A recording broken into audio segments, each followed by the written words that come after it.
Let's go. Good morning, good afternoon, good evening, no matter where you're coming from. Hope you all are doing well. Welcome back, everybody. Woo, that music was a vibe today. The song before we came live, I don't know, they switched it up. Harris Heller switching it up on us, but I liked it. It was good. Get me going. What's going on, everybody? Welcome. Glad you are here. Excited to build some dope stuff tonight. Tonight we're getting data from NASA and bending it to our will. We are learning about local storage and some of the secrets behind Wordle, and then we are diving in and building a whole card game together, utilizing APIs the whole way through. So lots of fun, lots of stuff to get into, lots of work with APIs. We're going to see them in real time. We're going to build stuff with them. We're going to mold stuff with them. We're going to see a lot of really cool stuff. So excited you're here. Hope you're ready to get your fingers on the keyboard to build a little bit, to see APIs like start to be useful. And so lots of fun stuff to get into. Whew. I'm excited. Today feels like a good day. I love card games. Me too. I play a lot of card games. Welcome, everybody. All right. You know how we do. I always like to start off with some questions. And so the questions today, or the question of the day is, what was your favorite TV show growing up? Melody Dev, hey, coming through just in time for class with 129 folks. Hey, welcome everybody. Glad you're here. Melody, what were you working on? And why are you not on the stream team yet? What were you working on? What were y'all up to? SpongeBob. I forgot I asked the question before you rate it, so I'm like, what were you all up to? And everybody's saying SpongeBob. I was like, oh, y'all are working on SpongeBob? That's great. Glad you're here. Thanks for swinging by. Oh, we got a lot of good ones. Ed, Edd and Eddie, Doctor Who, Sailor Moon, Dragon Ball, Flintstones, Rugrats, Rocko's Modern Life. Ooh. Ninja Turtles, Doctor Who. Wow. These are some good ones. Pokemon, of course. Good Times. Digimon. I don't know about that. Goosebumps. Love Goosebumps. Goosebumps up there high for me. I think there's like a wave where you're like into like Goosebumps. Are You Afraid of the Dark? Ghost Rider if you were a PBS kid like myself. Ooh, there's a lot of good ones. All right, folks, I see y'all. What was my favorite? I really like PBS shows because that's all I was allowed to watch. Ghost Rider is up there for sure.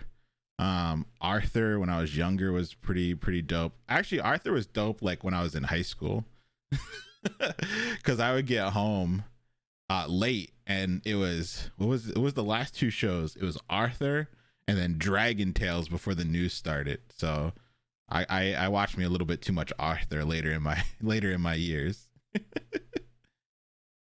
Doug was always up there too. The old school like Saturday cartoon, like the Disney block on if you're in Philly, Channel 6. That was like Recess and all those. Cyber Chase. Oh, Cyber Chase was a and Wishbone. I think Wishbone's up there. I think Wishbone's probably my favorite. Yeah, Wishbone was up there for sure. And Zoom, oh, I wanted nothing more to be a person on Zoom. All right, folks, I like this one. Cat Dog was up there too. Cat Dog is one. Oh, Magic School Bus. I think that might be it. I think it's Magic School Bus. Yep, Magic School Bus.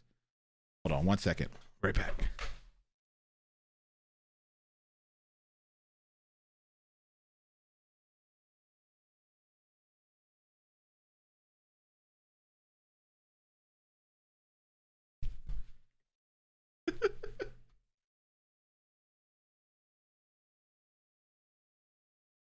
I went to a flea market recently and they had all the old school Magic School Bus games. Human Body, Animals, Solar System. Yeah. Watch out. What a flex, right? What am I talking about? Anyway, they had them for $1, so I got them all. I was like, that's my childhood right there. That's what I always wanted to play whenever I was in school, because my school had them all. Whew. Do you have a CD drive? I actually do have a CD drive. Don't ask me why. Some of us sail the high seas more than others. That's all I got to say. Gargoyles. That was a good one too. All right. Thank you for letting me know what your favorite TV shows were. Any coding related questions before we get started this evening, folks? This is a fun one. I like seeing everybody's answers. Thank you for showing me what you were into. Darkwing Duck. Oh, that's such a good one.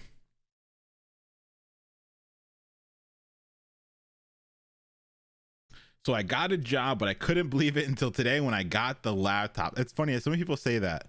My question, what is your advice on working as a software developer? What you do in the first 3 months, you can coast on for the next year.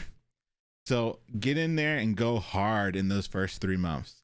One of the first things you need to do is talk to your manager and ask, what does success look like 3 months? Well, 1 month, 3 months, 6 months, 9 months, and a year from now, right? Have that conversation. Like, if I do these things, you will consider my time here successful. When you're done having that conversation, send them an email thanking them for their time and listing all the things that you just agreed to, right? That way, when they try to pay a fast one on you in 3 months and they're like, oh, well, you didn't do this. You're like, well, when we talked, you said this was the goal and I hit that goal, right? So make sure you understand what success looks like in your role. Spend time building relationships and friends with folks on your team, and not just your team, but kind of all the tangential teams. Maybe talk to the designers, maybe talk to more other product members as well. So get to know folks even outside your team, build those relationships, know those relationships actually help you as you go deeper in working at that company, and know what success looks like, and go hard for those first 3 months. Get there early, stay late, or log on early, log off late.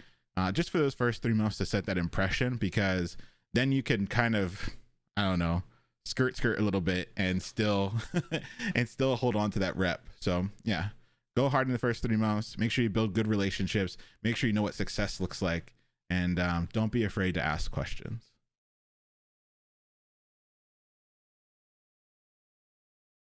Cool. How do we code the API to loop through the array? Well, that's part of the push work, so that's not due yet. All you do is you get that array back. If you're talking about like the cocktail database, you get the array back, and then you can set up a loop to move through it. Now, if you just do a for loop, the problem with that is that you are going to just kind of get to the end and just show that in the DOM. So there's something else you can use, like a set interval or some other things that will only move at a certain period of time. So if you're trying to do like a carousel, look up set interval, and maybe that's a good place to start.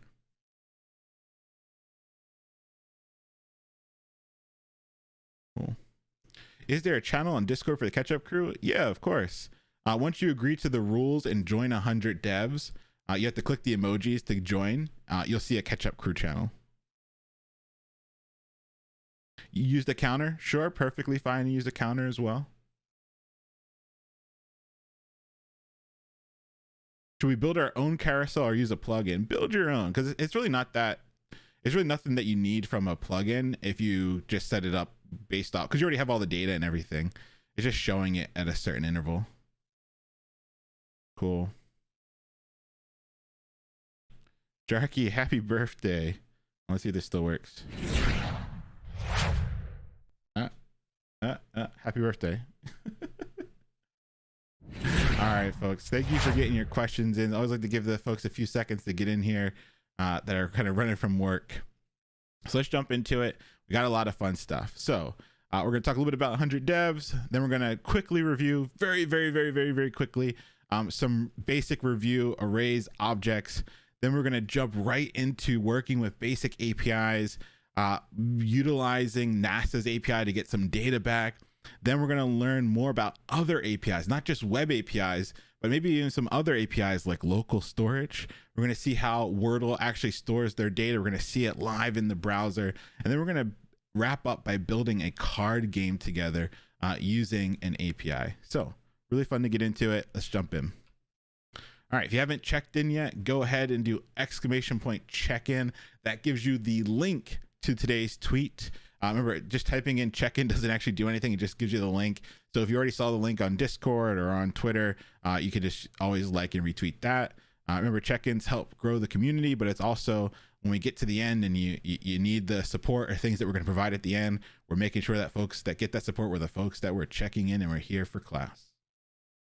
Alrighty. I'm going to keep saying it. And I actually like that this is the same character or same person, because the checking in shows you that you are not alone, that there are thousands of people here that are learning right alongside of you, that are going through the same experience that you are going through. And I think that's an amazing thing. I think trying to learn how to code on your own is a super hard endeavor, but when you're doing it by yourself, it's even harder. So if you've been part of this community, thank you. If you've been part of it but just haven't participated, get on Discord, ask questions, get the help that you deserve, because you're not alone going through this. And as we go through this process, especially when we get the APIs and we're starting to build more and more stuff, you got to realize that you're probably feeling some things, and the things that you're feeling, maybe others are feeling them too. So I always like to point out our channels, like the Struggle Bus channel. I like to point out even the Celebrations channel too, that you can see that there are highs and lows to this process. We're firmly in the trough of sorrow, and you're not alone going through it. So definitely use Discord, not only for just like help, but also to commiserate or to celebrate as you kind of go through the highs and lows of the trough of sorrow. Cool. Also remember, health first, please. All right, health first, please. If you need to take some time for your mental health, take it. If you need to miss a class because you have to take care of yourself, do it. We always will have the catch-up crew. You can always catch the VOD. You can always come ask your questions on Discord. Remember, this is a marathon, not a sprint. Especially as we start getting deeper into it. You're going to start putting more and more stress on your body, more stress on your hands, more stress on your eyes, more stress on your shoulders. And so do the things that you need to do to take care of yourself, please. We still got a long way to go, folks. Still a long way to go. All right. No networking until May. You're supposed to be taking this month to build, right? We're taking some time off the networking, not to chill a little bit, but to actually be able to put time into building these API projects. Whenever we do something in class, we start something in class, the expectation is that you build on it, that you make your own, that you tweak it, that you modify it, that you play with it, that you get in the muck as you're in the trough and you play, right? And so the idea is that you really want to take this time to play with your code, to break it, to come out of it. You're going to learn so much more from playing and breaking and building than you will from just sitting here and listening to me talk.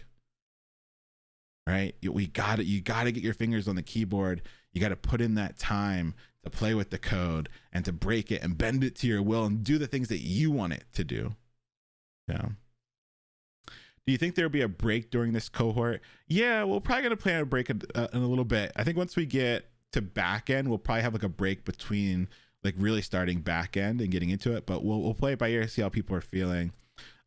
Speaking of break, this weekend we won't have any office hours because of the Easter holiday and some other holidays that are happening across that period too.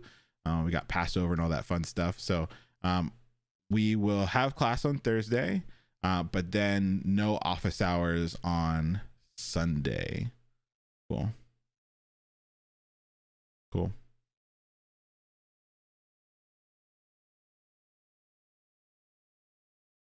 Client deadline May 3rd. I think that is a holiday as well. If your holiday falls on May 3rd, then your deadline would be the 5th. Yeah. It is on Monday, right? Yeah. But then like the second run of it, I think is May 3rd, right? And so if that holiday falls on May 3rd, I think it does, then your deadline will just be the 5th. But client deadline 3rd, unless you actually, we'll just make it for the 5th for everyone. We'll just make it the 5th for everyone. Cool. May 6th equals Doctor Strange movie. Leon can't make it on the 6th. Client alternatives, you can do grassroots volunteering, right? Grassroots volunteering, or you can contribute to free software, right? So free software or grassroots volunteering. It's up to you which one you choose if you're not able to get a paid client. Remember, paid client, best thing you can do. These two are a close second, but really shoot for that paid client. Unless you can't, then you have these two options available to you. If you haven't yet started Code Wars, you're behind. So make sure you're starting to do your Code Wars daily. The reason why we're taking a break from some of these other things is that you can be doing a Code Wars every single day. If you want to join our clan, the clan is this full string here. It's not just the Octothorpe 100 devs. It's the full thing that's highlighted right now with the leonnoel.com/Twitch. That way more folks can find us. When you join the clan, you get to see some of your fellow 100 devs and kind of have a little bit more community on that Code Wars platform. We're going to start doing some fun stuff for folks that are participating in the clan. So we're gonna be doing like Discord colors and VIP here on Twitch and some other cool stuff. And so yeah, make sure that you are using the correct clan. That way you can get participate in some of those perks and raffles and fun stuff that we'll be doing later on.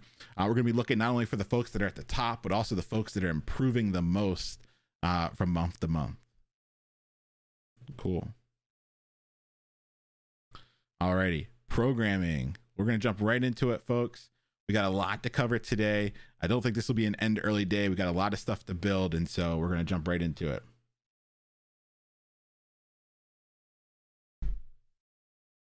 I'm at 6Q and still so far from the top 100. Well, you got to remember there are folks that have been participating in that clan from 2020, right? Or it's early 2021, right? And so we have folks that have been going hard for over a year that aren't just part of this cohort, but have been part of the previous cohort, or that are kind of mentors that have used the clan as well. Hey, Trader Joe, great to hear that. Alrighty, let's get into it. Aiming for top 10. I think that's a worthy goal. I wish you luck. Go for it. Alrighty, programming. What the heck is a program? Chat, what is a program, please? What is a program? Coming for Sean. I don't know. Good luck with that. It's a set of instructions. Nice. Set of instructions that we write to tell a computer what to do. And therefore, the act of programming is writing those instructions. Nice. The language we use to write and share those instructions is JavaScript. That is a human readable language that is then broken down into something that the computer can actually understand. All right. So we're gonna jump right into the thick of it. We're gonna skip our variables, our conditionals, all that fun stuff, and get right to loops. Chat, what the heck is a loop? What are loops?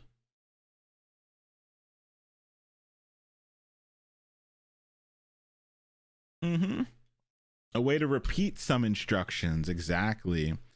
Loops enable us to repeat an action or an instruction a certain number of times. We've seen so many loops now. We've seen for, while. We saw maybe do while once. We saw for each. We're even seeing some of the more advanced ones with arrays like map and all that fun stuff. So this enables us to do some actions some number of times. The most common loop that we started off was a for loop, where we have our increment, we have our end condition, and we have how much we increment per each turn or each run of the loop. And then we can do whatever we want inside those curly braces. So this would console log 1, 2, 3, 4, but we would never see 5 because we would never be able to meet this condition, because 5 is not less than 5. It is equal to 5. Cool. Arrays. Chat, what are arrays? Are loops exclusive to arrays? No, we have while and for loops that have nothing to do with arrays too. So those are the ones we learned first, right? And then we saw that, oh, arrays come with some other methods that are also like loops, or are loops. Yeah, arrays are toasters. Don't say you haven't learned anything, folks. You know that now. You now know that arrays are toasters. Can we just stop and think about this for a second?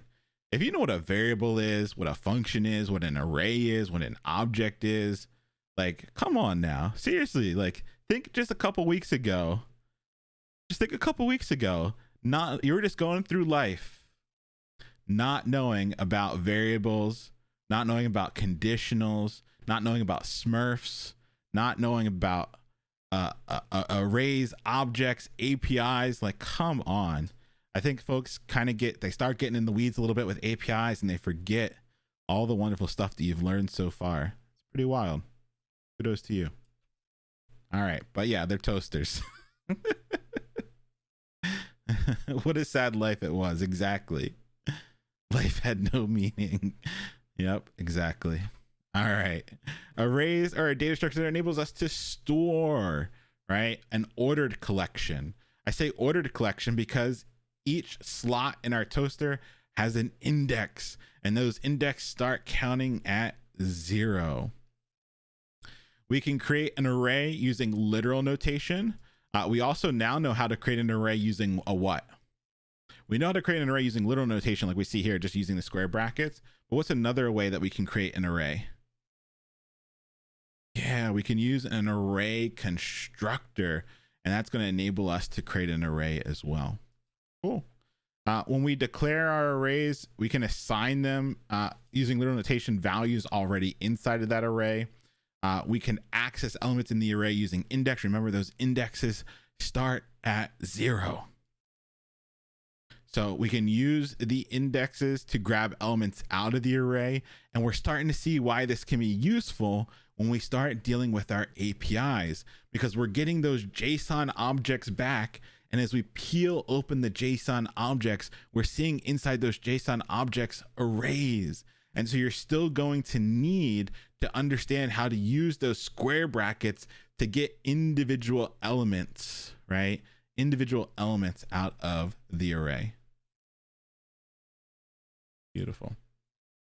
Not only can we get stuff out of the array, we can put stuff into the array using the index, and we have a bunch of properties and methods that come with arrays. One of them is the length property, which will tell you how many elements are inside of your array. If you're new around these parts, we're going really fast because this is something we spent a lot of time already covering. So if you're new here and you want to join our free 30-week software engineering bootcamp, definitely go ahead and click exclamation. We'll type in exclamation point 100 devs. It'll give you everything you need to know about joining, and then join our Discord, exclamation point Discord. Agree to the rules. Click the emojis in the join 100 devs, and you'll get access to a bunch of other stuff, including the catch up crew, where you can catch up. A lot of this review. We like to get our spaced repetition in. Beautiful. We saw with arrays, we had some methods that enable us to iterate through the array. So our for each runs once for each element on the array. We like to call it a goblin that goes and grabs the element and the index for each time that it runs. And so wherever I see X, it would be the element. Wherever I saw I, it would be the index. And I would be able to see this for each run 4 times because there are 4 elements in this array. Cool. All right, chat. What are objects? What's the difference between for each and map? Map returns a new array.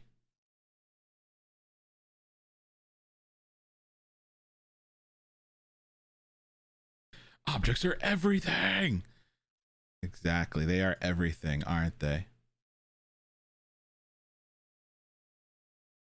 Yeah, they are collections of variables and functions. A collection of variables and functions, exactly. We call those variables properties, and we call those functions methods. So they are a collection of variables and functions, but when you're dealing with an object, we call those variables properties, and we call those functions methods. Nice.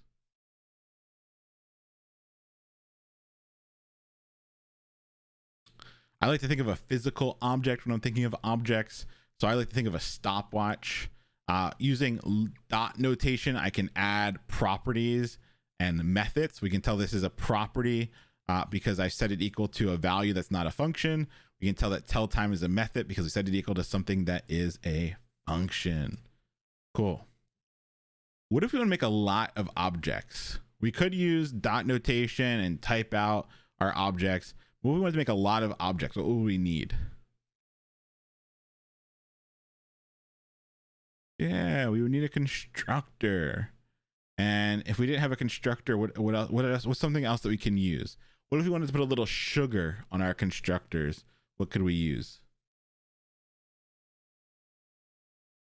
A class, exactly. Remember, we got classes with the newer versions of JavaScript and we can use them. Cool. So we talked about factories or these constructors. So the constructors are simply functions that help us spit out objects. So we can see all of the properties that we put on this object that comes out of the make car constructor. And we also see the methods of hunk and lock that would enable us to have methods that come with the objects that come out of this make car constructor. By just a quick glance, how can I tell that this function is a constructor?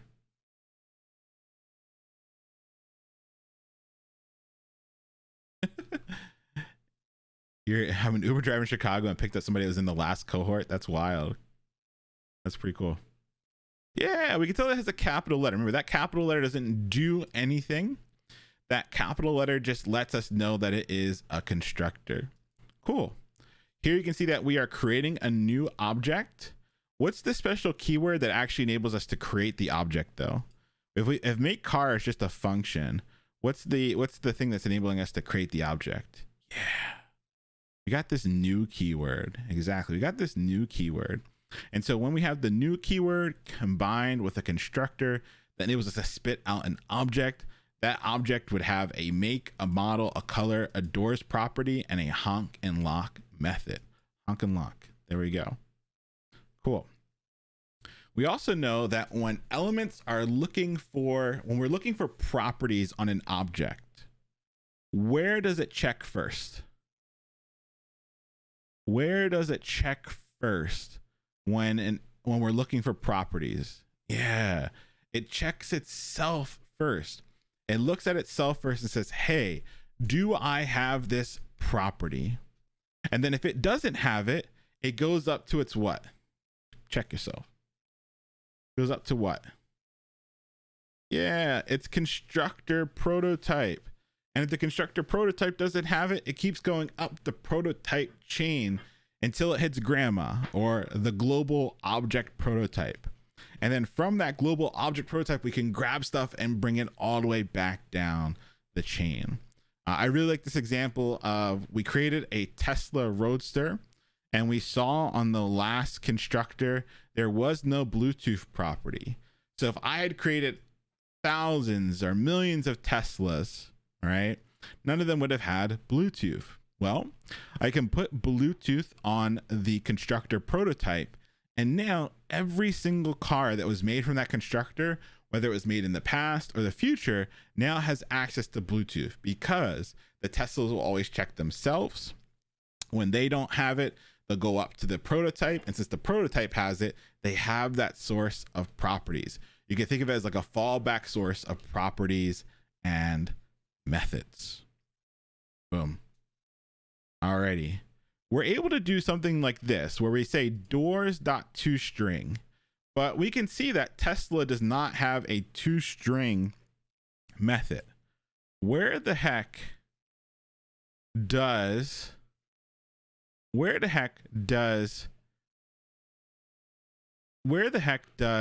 toString come from? Yeah, it's coming from the global object prototype. The Tesla checks itself, does not have toString. Goes to the constructor prototype, doesn't have toString. It goes up the prototype chain until it gets to the global object prototype.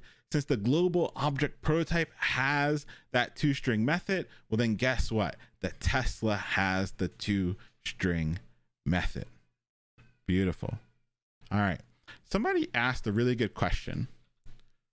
Why don't we just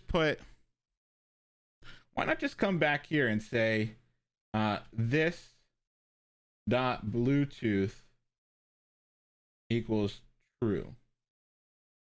Why not just go back and do that? If I did that, if I updated the constructor, right? If I updated the constructor, would all of the past objects have Bluetooth? No. None of the past objects would have Bluetooth. This would only fix new objects that are coming out of the constructor, right? So if I knew ahead of time, maybe. But we also talked about this thing that I think is a little advanced. We're not there yet. We don't have to be there yet. But there's this idea that every single car that came out of this constructor would now have its own version of Bluetooth. And so if we created millions and millions of cars, these are millions and millions of cars that have their own version of Bluetooth. Whereas if we had just put Bluetooth on the constructor, there's only one and every object could inherit from it. So maybe we start getting into like memory issues where if we have millions that have their own copy versus just sharing a copy, right? Then we might start getting into some optimization things that we'll get to later in our journey together. So yeah, once we know about object-oriented programming, we better understand inheritance and things like that. We might be able to save some memory. We might be able to save some space in that way. Cool. All right. We also saw that there was some syntactical sugar that we could put on our constructors to bring them in line with a lot of other languages. And so with the newer versions of JavaScript, we got the class syntax. It is still constructors under the hood, but they look a lot prettier. So here we have our class of make car. We have our constructor inside of it.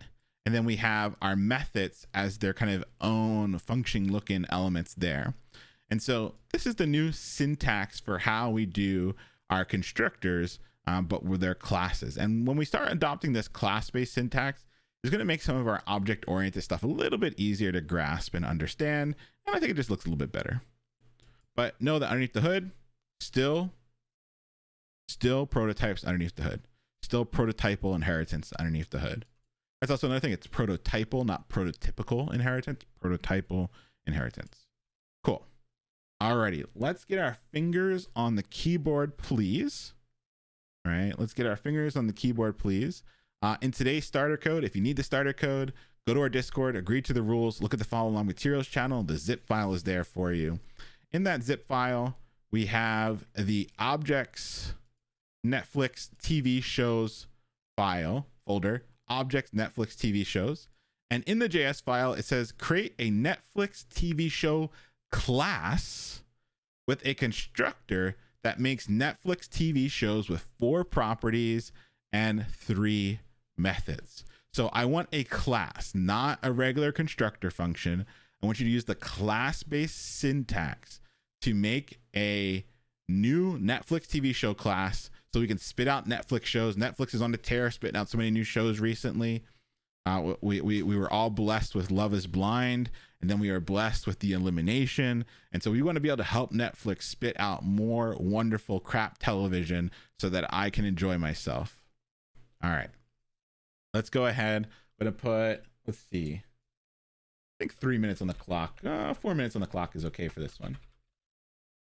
3 minutes. We'll do 3 minutes. You can take a peek at the other slides, right? You can take a peek at the slides. Ooh, the finale is tomorrow for the ultimatum. If you need to see that class syntax, here you go. But you are making me a Netflix class, please. Can we use class? Yes, I want you to use class for this one.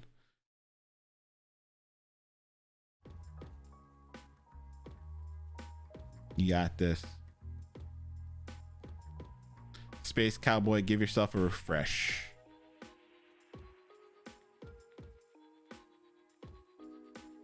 This is the Netflix TV show folder. Stream Beats by Harris Heller, Pitch Black.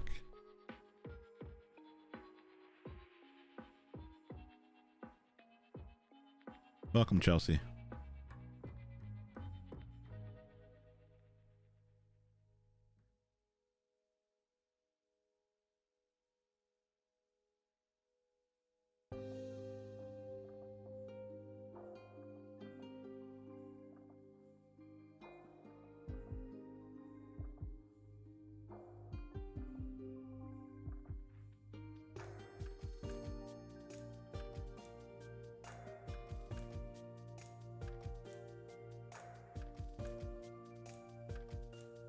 I think so. Yeah. A good call. Let's make sure we're still on the stream beats. Yeah, I think they mix up the order every once in a while of stuff. They always leave like the first two songs the same, but I think just to get some plays on their other songs. I wonder if like Spotify encourages plays on new music.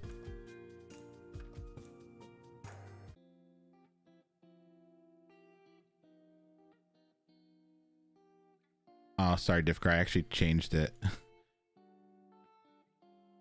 I don't know what it was. I'm sorry.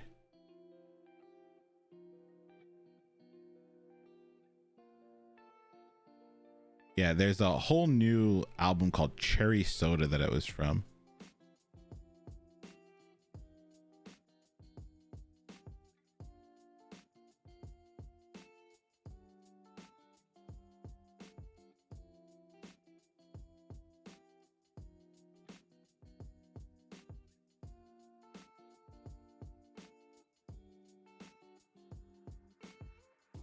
Got some Dunzos. That's good to see.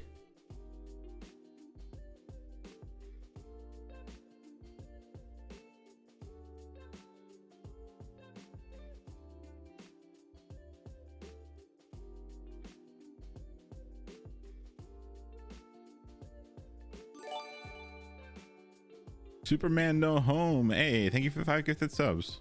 Appreciate you. Thank you for being here. Appreciate you. All right, folks, let's look at this together. All right, so let's help out Netflix here. They need our help. Create a Netflix TV show class that makes Netflix TV shows. So we're gonna make a class called Make Netflix TV Shows.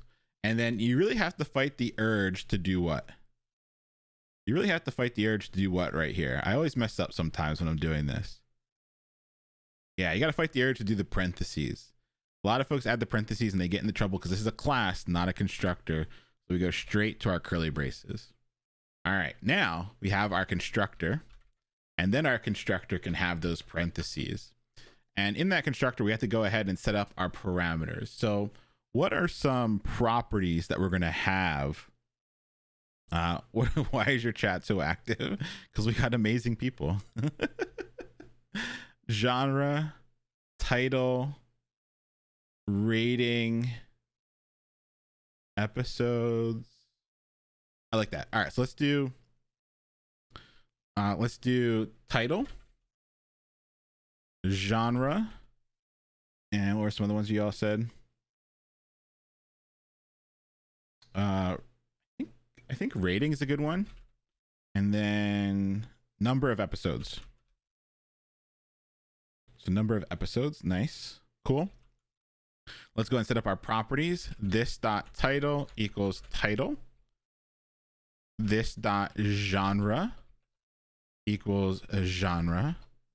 This dot rating equals a rating, and this dot num of episodes equals num of episodes. Beautiful. Now,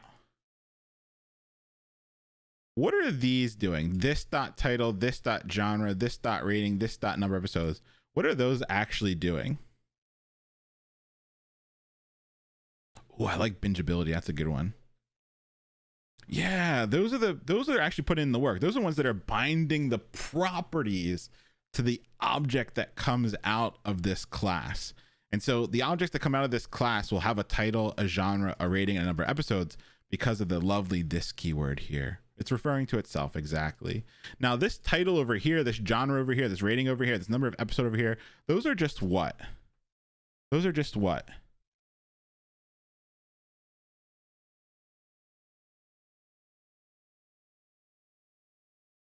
Those are just parameters, exactly.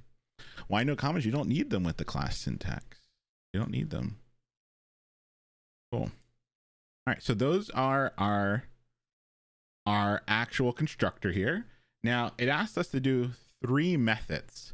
So what are some methods that our Make Netflix TV Shows class should have? play, stop, and rewind. Skip intro. Okay, I like that. Add to save the playlist. I like that. So save the list. We'll do that. So let's go ahead and do a play.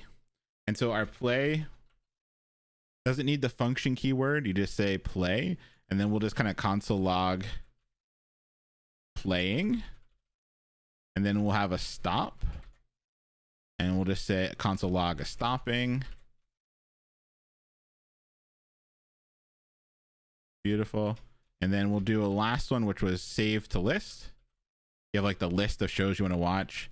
And so you can just console log and say, all right, saved to list. All right. Somebody give me their favorite Netflix show. Your favorite Netflix show, please. Has to be Netflix. No HBO Max stuff. Ozark, Blacklist, Bridgerton, The Office. Oh, is that still on there? Lupin. Lupin is such a good show. Such a good show. You know, Bridgerton is the #1 watched show on. I think it's #1. It's either #1 or #2 watched of all time on Netflix. That blew my mind. I had no idea it was like that popular. Cool. We can do Bridgerton then. It seems like so many people are into it. So let's do that. So let's go ahead and let Bridgerton equal new, and then it's a make Netflix TV show.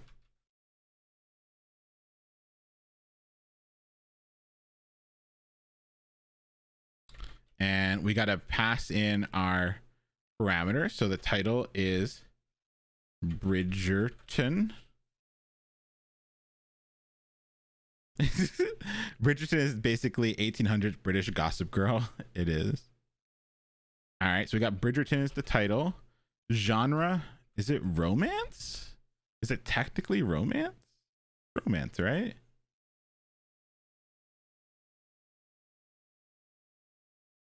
Period romance. Okay, period romance.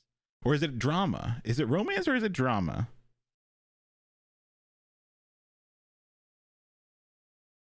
I don't know. It's a drama. We're going to say period romantic drama. Because we can do whatever the fuck we want. All right. So we're over here like Netflix is going to use this. We got to get it right. If we don't get this right, oh man, people are going to be able to watch their shows. All right. We got our.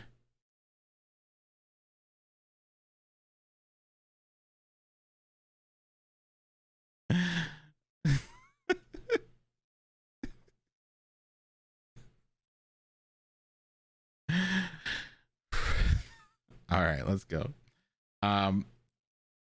Rating has to be, it's always 99%. They're never comfortable enough to say 100%. It's always 99. There's got to leave that little room, right? And then, or maybe I'm just weird and nothing can ever give me 100%. And then number of episodes. How many episodes does Bridgerton have? We do use Bridgerton GIFs a lot because that's the newsletter GIF is from Bridgerton. 16, 8 and 8. Beautiful. All right, so let's go ahead and save this and let's open it in the browser.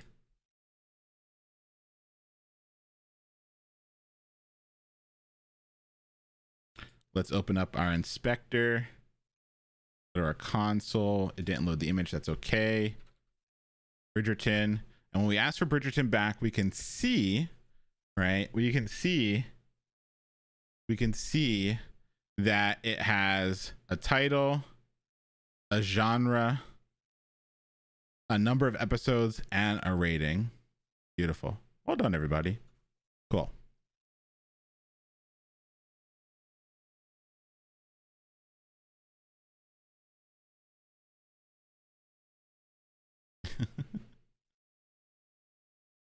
All right, so we built out our lovely object, or sorry, our lovely class that spits out lovely Netflix TV show objects. And let's go ahead and start moving into APIs. Let's actually take objects and do cool stuff with them. Did we just make a Bridgerton API? Not yet. We could. We didn't yet. Maybe that'll be one of our first API projects. Yes. What are APIs, chat? What are APIs?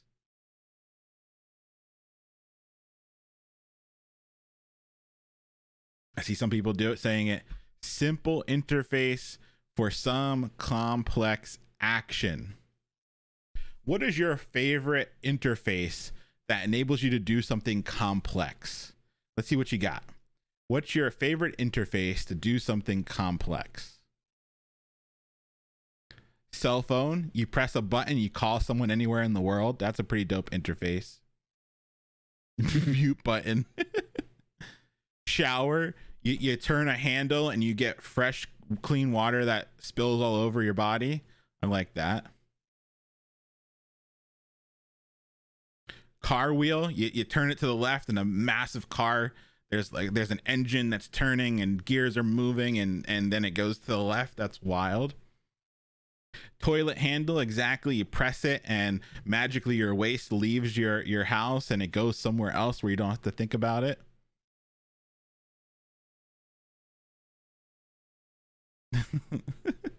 A vending machine, you press a button and you get a lovely candy bar or a Diet Coke coming through.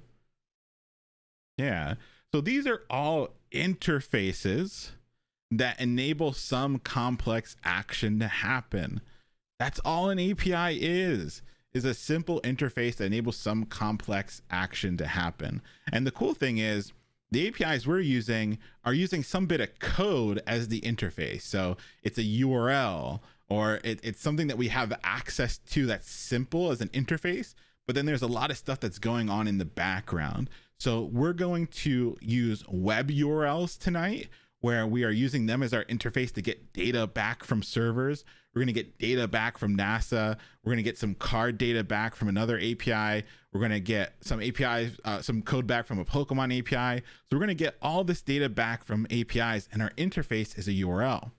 We're also going to see another API that is local storage, where we get a special interface that's just a method, and then it does something really complex for us. So there are not only like remote kind of browser based, so they're not only URLs or web APIs, but there are APIs all across the plane that we're going to be using as we're programming. Local APIs, remote APIs, all this fun stuff that we're going to get to. So APIs are a ball of fun. We're going to get into them. All right, so simple interface for some complex action. The first interface I like to think about is a menu at a restaurant. The menu is a simple interface. I point to my noodle soup and then I say noodle soup, please. And then in the kitchen, all this magic happens. The beautiful broth is poured. The scallions are chopped. The tofu has been pulled out of the marinade. The noodles are blanched, and it all comes together in this beautiful bowl. And then it comes out and is put on my table. So I said, send nudes. And they went into the kitchen, made my noodles, and boom, came through. Absolutely an API. Okay. Please don't. I didn't think about that. I shouldn't have said that. Don't send me anything. I don't want to see you. I meant noodles. Send me photos of your noodles, please. Damn, not that. Send me photos of your pho soup. That's what I want. There you go. If you're ever eating a nice bowl of pho, I want you to think of me and send me a photo of your bowl of soup, please. That's the only photos that I want. I did get got.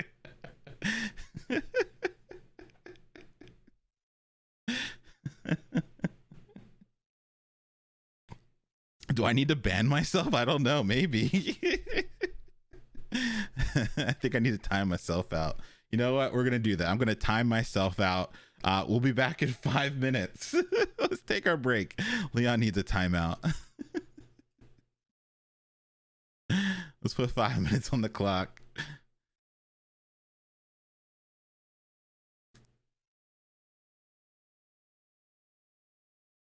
This one was getting good. When we come back, we're going to use APIs to get some data from NASA. We are going to use APIs to understand how Wordle works. We're going to use APIs to build a card game. So 5 minutes on the clock. If you're new here, we like to think of this as a marathon, not a sprint. We like to be healthy. Please get up, move around, hydrate if you are able, and I'll see you all in 5 minutes. I'm going to run some ads. You actually have to take a break. See you soon, everybody.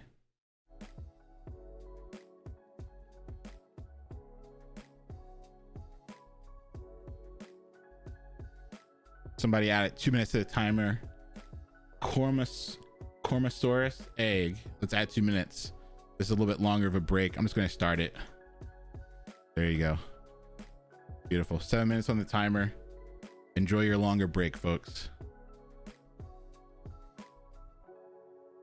I'm going to run some ads.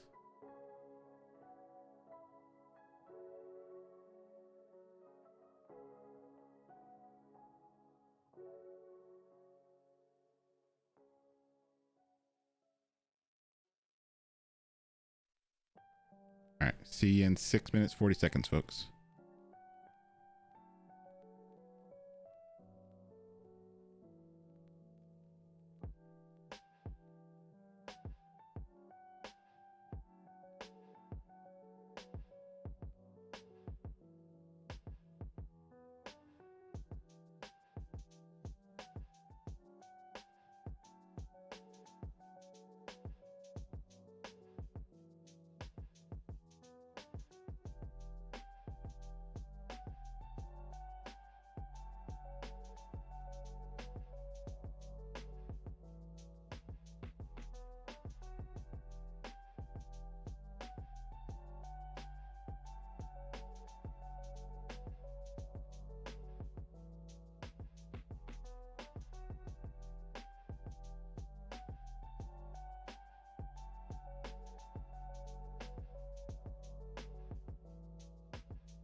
Yep, we're on break for another minute, 30 seconds.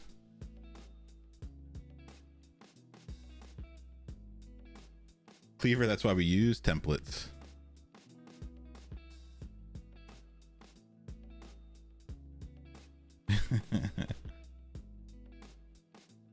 Are we doing raffles? We're doing the Pokemon ones at the end of this stream. Pokemon card ones, because I got to get the, since I'm mailing out all the merch and stuff like that soon, I want to just do all the cards at the same time. What would your Pokemon team be if you were to be a gym leader? Probably grass. Like a grass team. Either that or psychic. Yeah.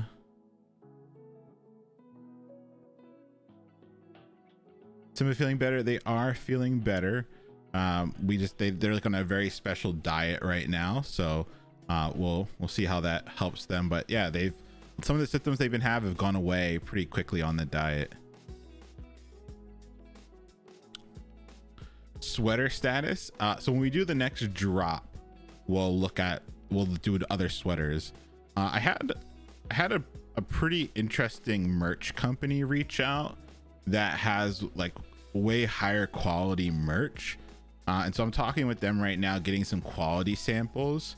But I think they'll be able to do some of the things I haven't been able to do with our current provider, and so I'm really excited to do like a better, like, well, not better, but like a bigger merch drop with some of the pieces that I really want to do that I just haven't been able to do. So hoping maybe like end of the month. I want to do merch like a monthly thing.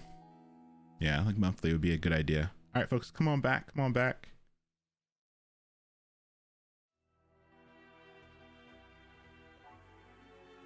Leon, I made ramen. Where do I send it? Put it in general and just at me in general. Come on back, folks. Come on back. Saturnalia, hey, yeah, send me a message. Happy to chat.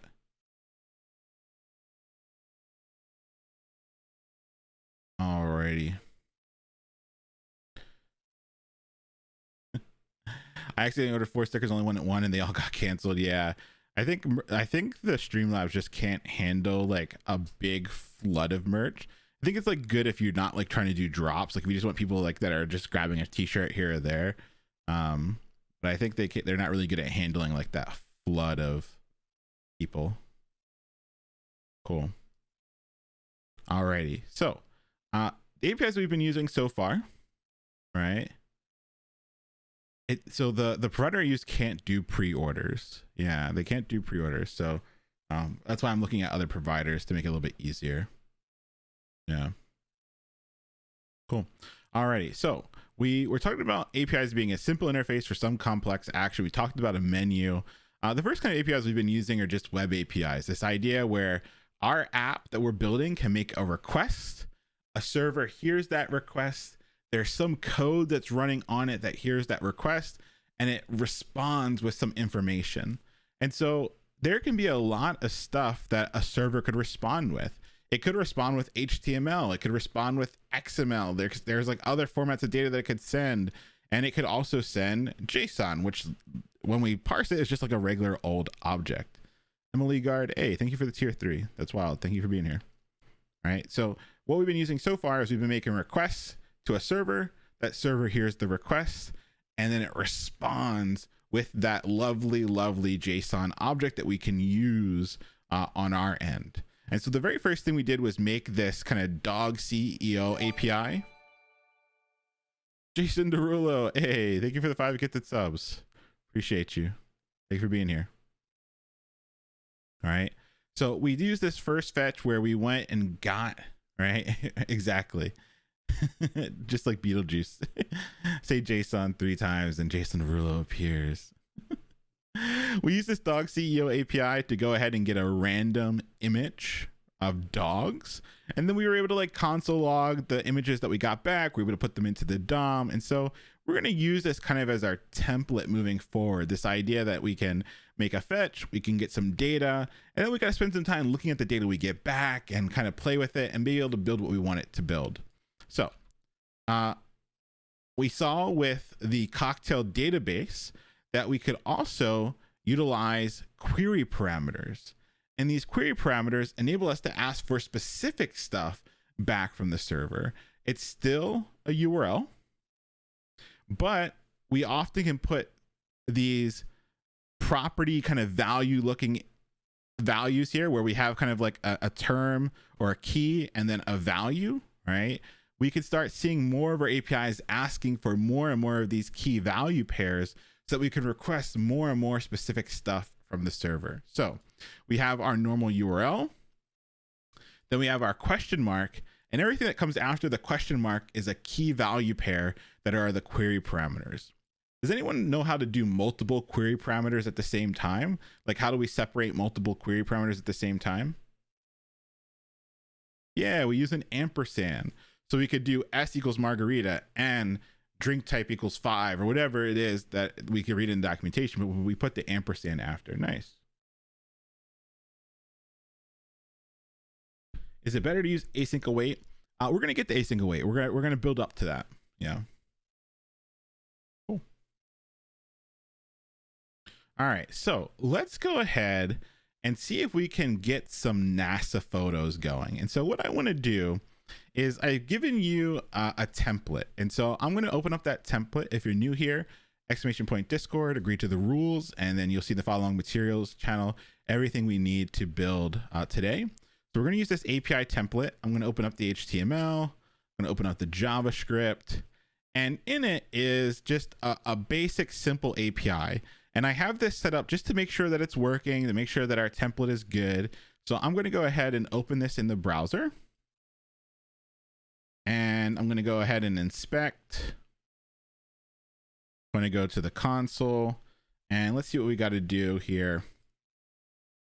When we click on the button, it grabs the value out of the input, plugs that value into the URL, and then makes our fetch.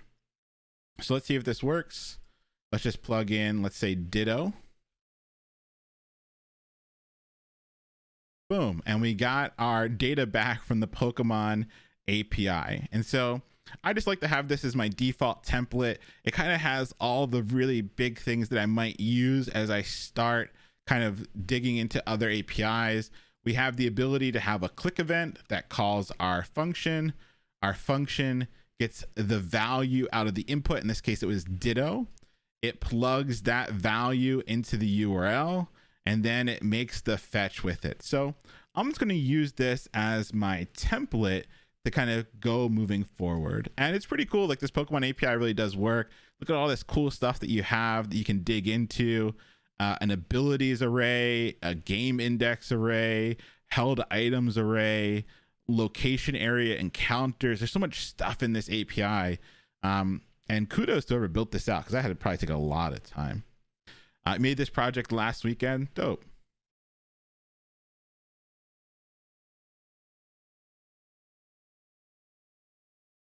Make sure you're doing all lowercase. Yeah. Yeah, make sure you're typing all lowercase. If you type capital letter, you're going to get an error.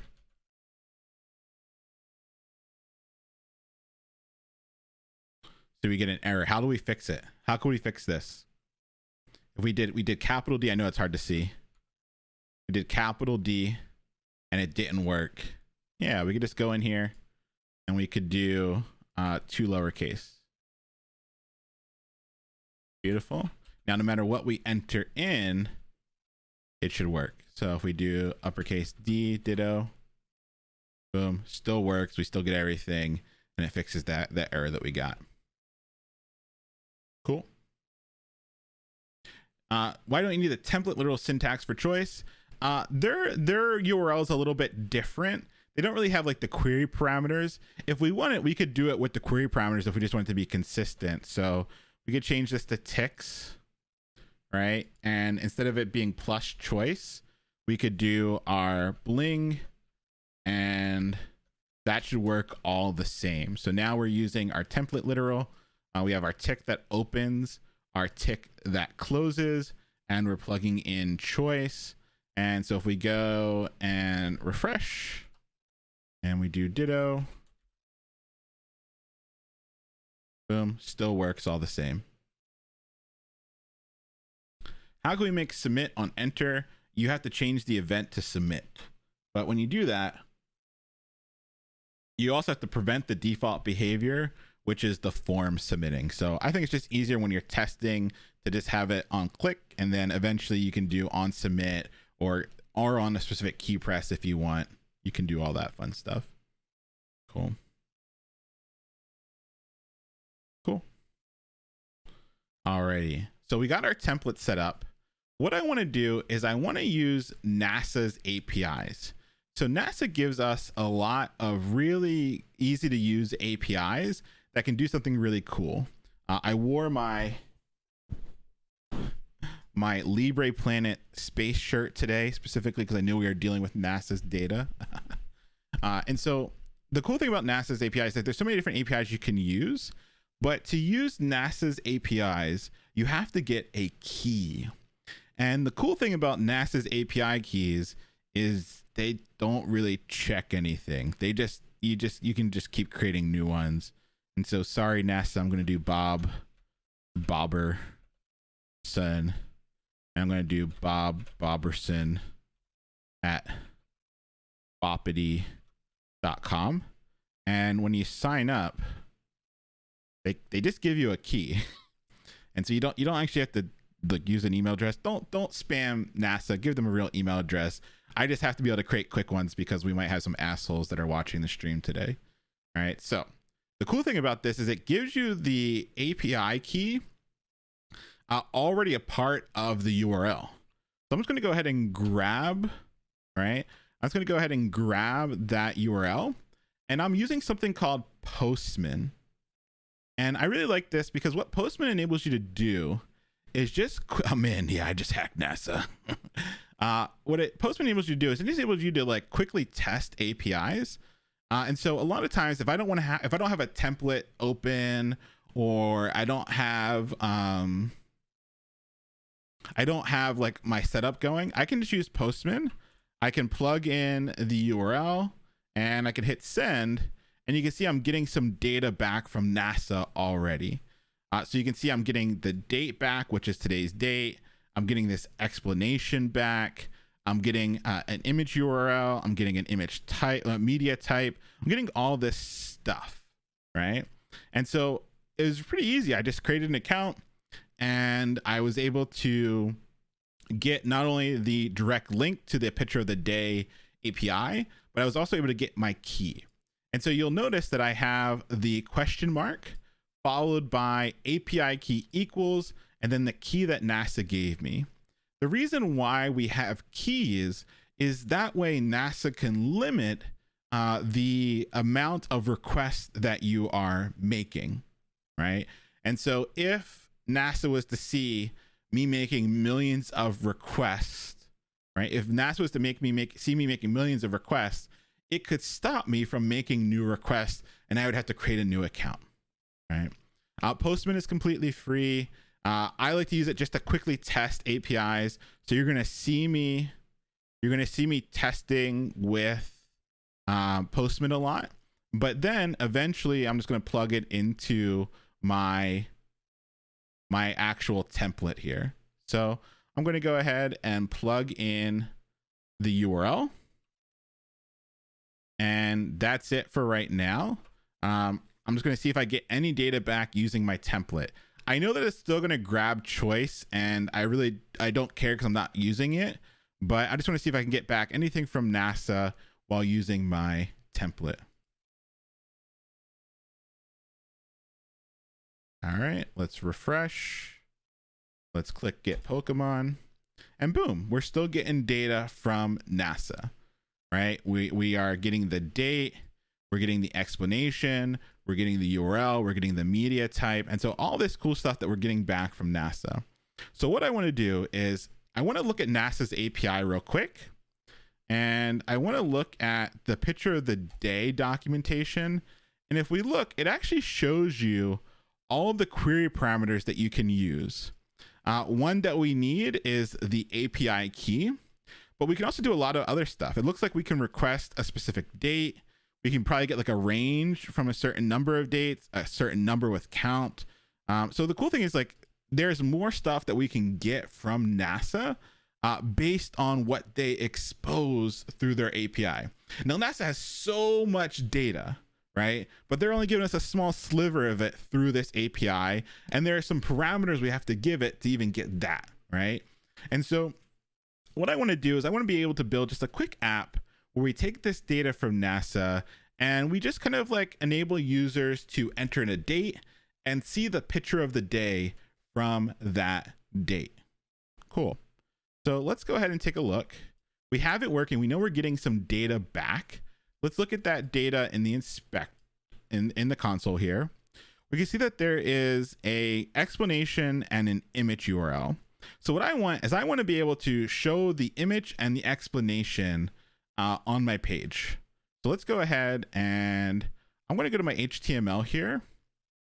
I'm going to change this from which Pokemon to picture of the day. And I'm just going to leave the input fine alone. And I'm going to say get media. Get media.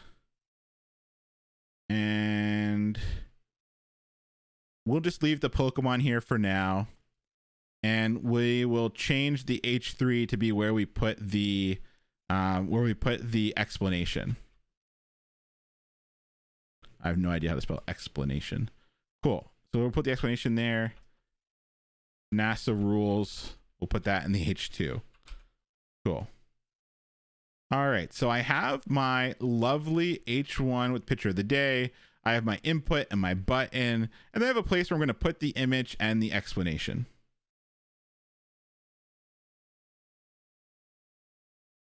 Cool.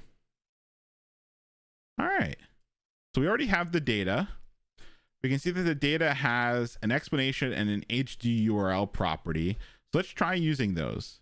Let's go ahead and select in our document .query selector. Let's grab the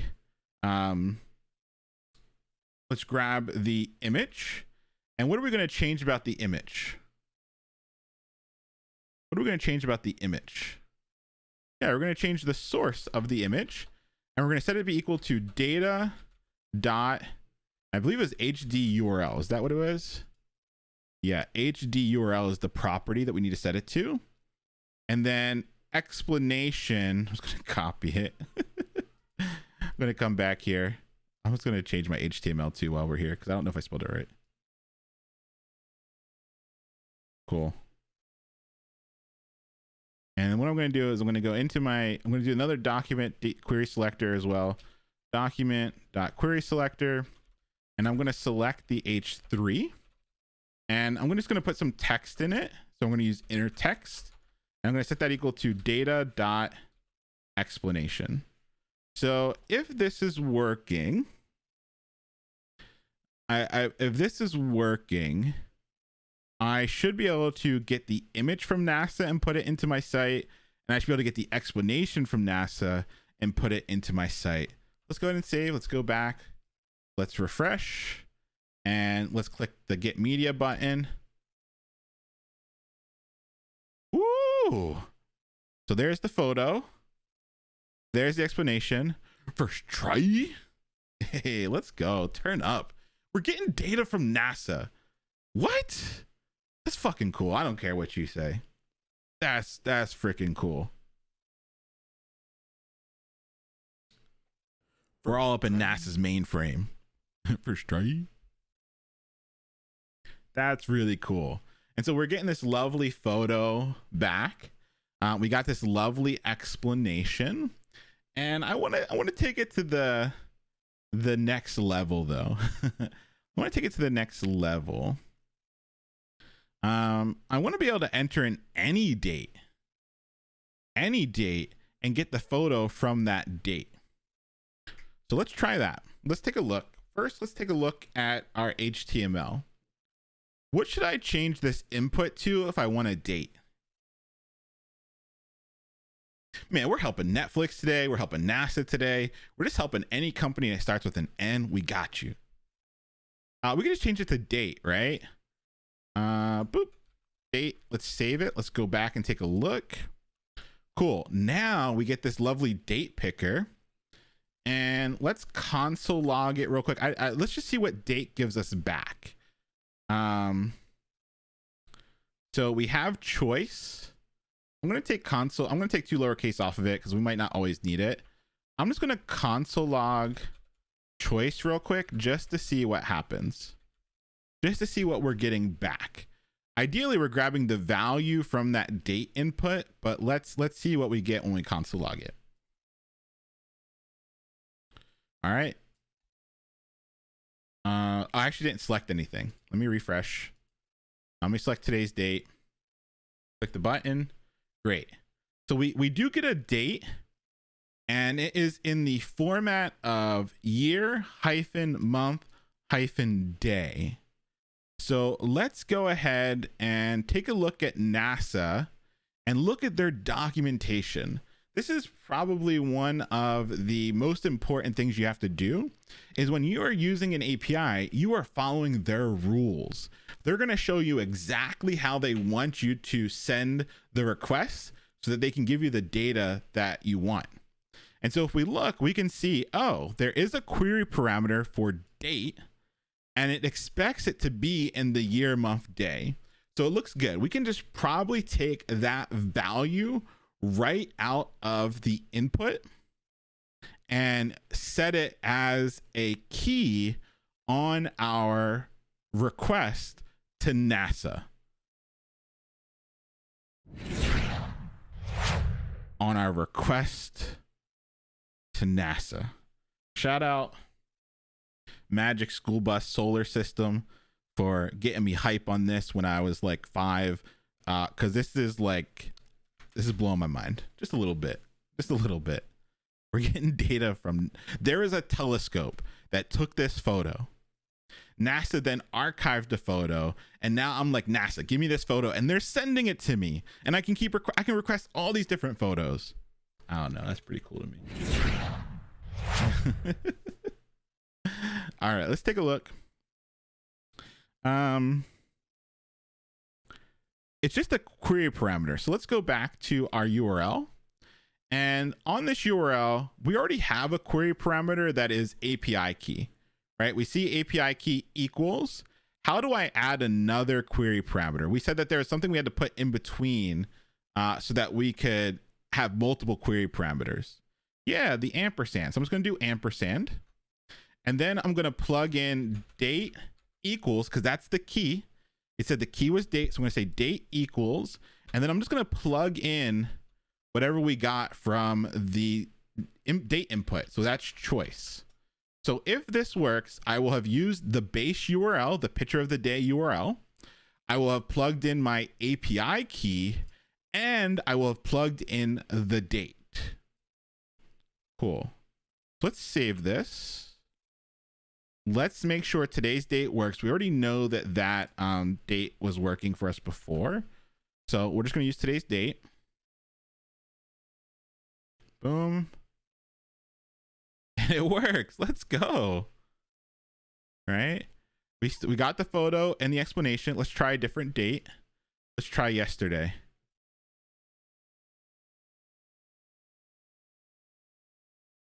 Let's go. This is so cool. Look at this. Is that the space station going past the sun? What? Yeah, it is the space station visible only at night, slowly drifting across the night sky as it orbits Earth.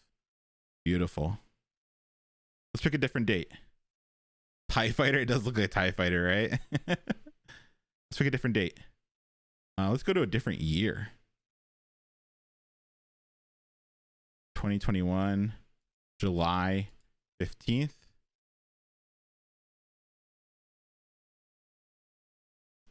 Sometimes it takes a little while. You can see that we got it over here. And then boom, look at this beautiful photo. Wow.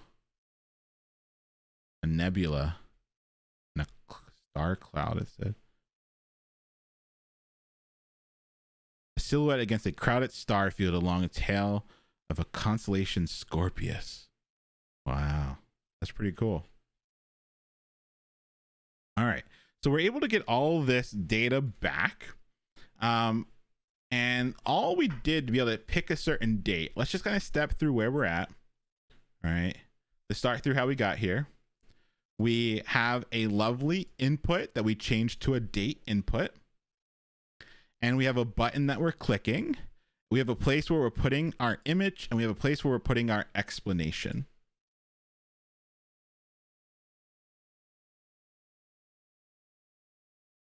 Cool. And then when we look in here, we have our event listener that's listening for a click on that button. When it hears the click, it fires this get fetch function. And the very first thing this get fetch function does is it grabs that date from the date input and stores it in the variable choice. We're console logging it just so we can see it and make sure that we actually grab the date, which we saw we were grabbing the date. And then I built out my URL. So the base URL was the picture of the day. How did I know to include my API key query and my date query? How did I know to add those two keys, those two key value pairs? I read the NASA told me. What? NASA was like, Leon, you gotta use the date if you want the date. And NASA was like, you gotta use the API key if you want some data from us. It was in the docs, right? It was in the docs.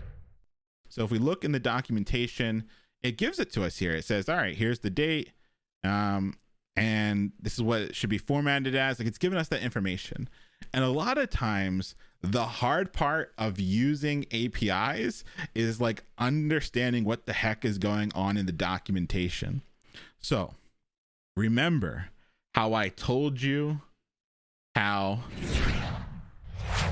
reading is really important, and we got to get better at reading, because sometimes there's only going to be some dusty documentation that's not coming from NASA. It's not some this is NASA engineer documentation, right? This is NASA engineer documentation. It's not always going to be some NASA engineers right in the documentation, right? And so that's why the reading becomes so important, and getting used to it, and getting used to reading technical stuff. And as much as folks hate eloquent JavaScript, I think it serves an important thing to get your brain used to reading dry, dusty, technical reading, because that's all it's going to be at the end of the day. There's going to be some person that wrote some docs you're going to have to figure out and know how to use them.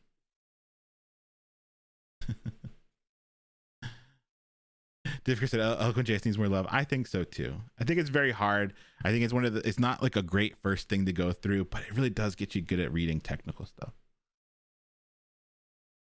Also write your own docs. Exactly. When you start pushing your stuff to GitHub, you better have some good documentation on that GitHub. Cool. All right, so we got our code. We have it working. We were able to grab the date. We were able to plug that into our URL. We were able to make the request, and we were able to put it into the DOM. I have found something interesting though. Let me show you what I found that was interesting. So let's go ahead. Let's go back to our site, and let's plug in February 3rd.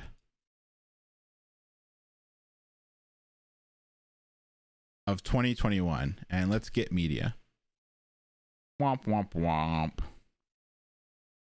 We got an error. Ask me how I found this error last time. This error happened live last time we ran this class. So I was like, oh, let's try it, because this class happened on February 4th of last year. And I was like, let's see what yesterday looked like, and it didn't work. Why didn't it work? Yeah, it's a video. If we look and we look at the media type, we can see that the media type is a video. And so there's some foolery afoot, because NASA might not always send a photo. they might send a video. And so we have to be able to control for this. It's aliens. Yeah, so now we've got to figure out how to control for this. What are some ways that we could control for this? Like how could we make this work? It's not tomfoolery, it's NASA foolery. Exactly, Differ. Yeah, we could use a conditional. Let's do a conditional, and we could check the media type before we do what we need to do.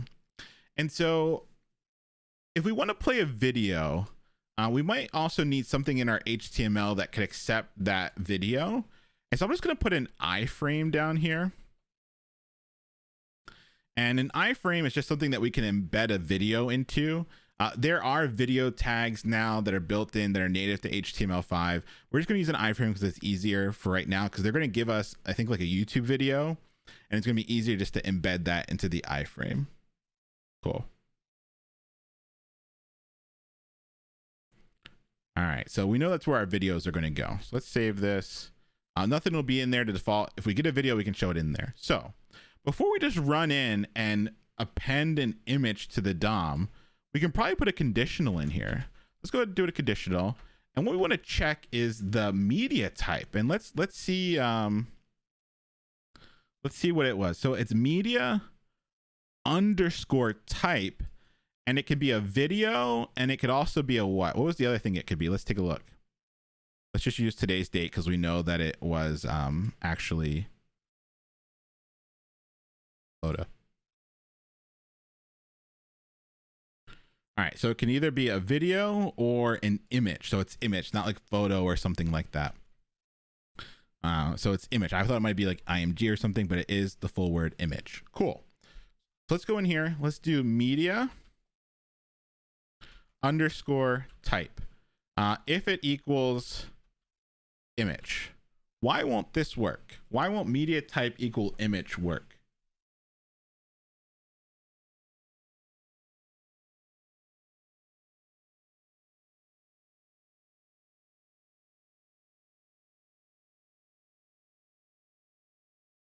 Nightbot's popping off. Yeah. It's because it's tied to the data object. Wait a minute. Why is Nightbot stopping everyone?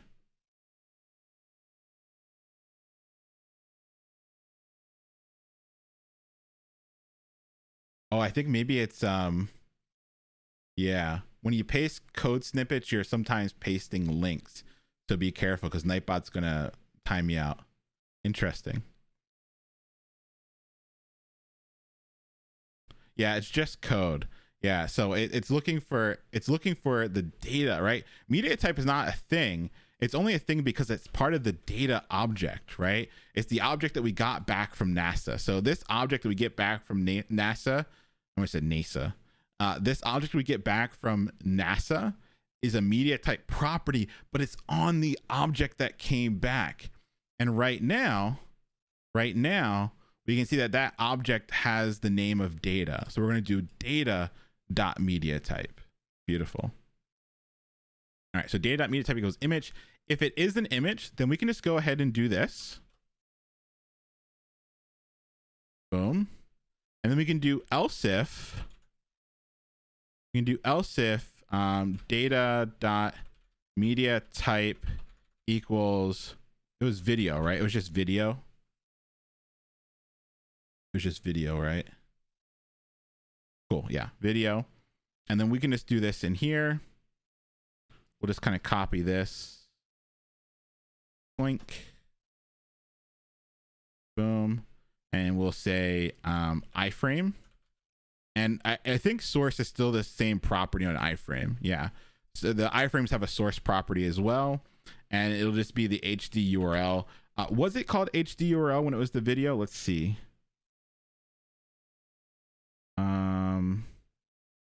Oh no, it's just called a URL. So it's not HD URL, it's just URL. So we got to go back and change that one to just be URL. So if it's a video, it's not data HD URL, it's just URL. Cool. We'll still leave our explanation outside of the conditional. Let's save this. And let's plug in today's date. Boom, we got the photo showing up. And then let's go ahead and try the date that we know that was the video, which is February 3rd, 2021. The day should live in infamy. Boom. And down here we got our photo, our lovely iframe with the video. So it worked. I'm blocking it, but the video's there. You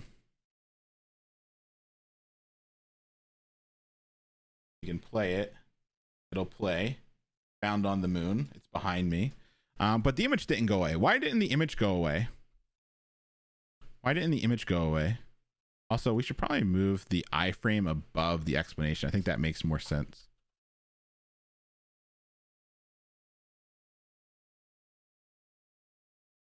Because it's two different things. We didn't change the source on the image, right? So the image stays there. So one thing we could do is we could set like the source and the source on the image and the source of the iframe to like null, right? Or display block and then display it when we see it. But that's a little extra for right now. Let's just save this. Let's refresh. Let's pick the date we know that doesn't work. Not the 2nd, the 3rd. Beautiful. We got the video coming in and we got the explanation. So it's working. Cool. I'll leave the hiding and showing, right? I'll leave the hiding and showing to you if you want to get rid of this image. Traves touchdown A. Thank you for the 5 get this subs. Hope you're doing well. Thank you for being here. Is the T-Chip 100 devs merch mine? No, that's fake. There are people that are like scamming like 100 devs merch, which I find hilarious. But yeah, there's no Redbubble, there's no Teespring. The only time we do merch is live here on stream. Yeah.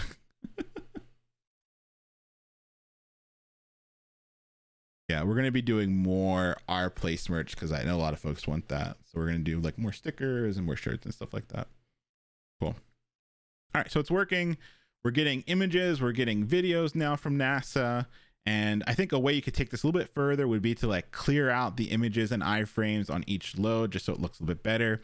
You could also make this look way better. You can make this look way better. Like right now, it's kind of just like plopped onto the page, like we're throwing it right into the DOM.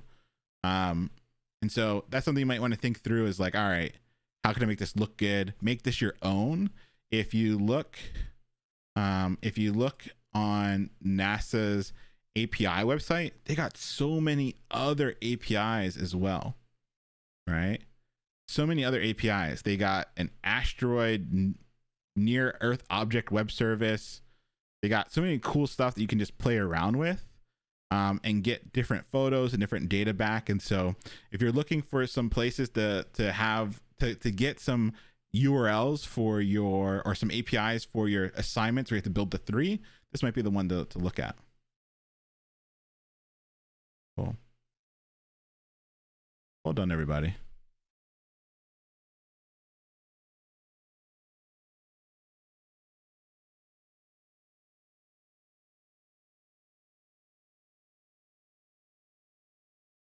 Alrighty. Let's see where we're at. We got a little bit of time, so let's jump into our next one. All right. So like I said, always make these your own. We did it together. If you need to, I'm gonna zip this and you'll have access to it after stream. Come with this, break it, play with it, make it do something a little bit different, and then that way you can add it to your portfolio eventually. So there's gonna be 100 NASA API photo ones, but there's probably some way for you to tweak this to make it your own. Cool.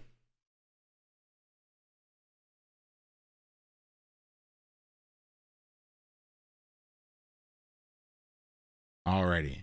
Let's talk about something called local storage. So local storage is something that's pretty interesting. It is an API, right? It is an API that gives us a simple interface to do something very complex. And so the thing that it does that enables us to do something that's very complex is it gives us just like a simple method that we can use that enables us to store stuff on our users' computers across browser sessions. And so with local storage, we can store data across browser sessions. So what the heck does this mean? That means that we could build an app, and that user could come to our app, do something, and then a week later come back to our app and still be able to pick up where they left off. We could be able to store data on their machine that we can use later. And we don't have access to databases or anything like that yet. So local storage is a great way to have some persistence, some things that stick around even if they leave the browser and come back. And so this is gonna be really cool because once we know about local storage, we can start to build apps that are a little bit more real, right? The big thing right now with all of our JavaScript apps is that there's one like fatal flaw. What's the fatal flaw of our JavaScript apps?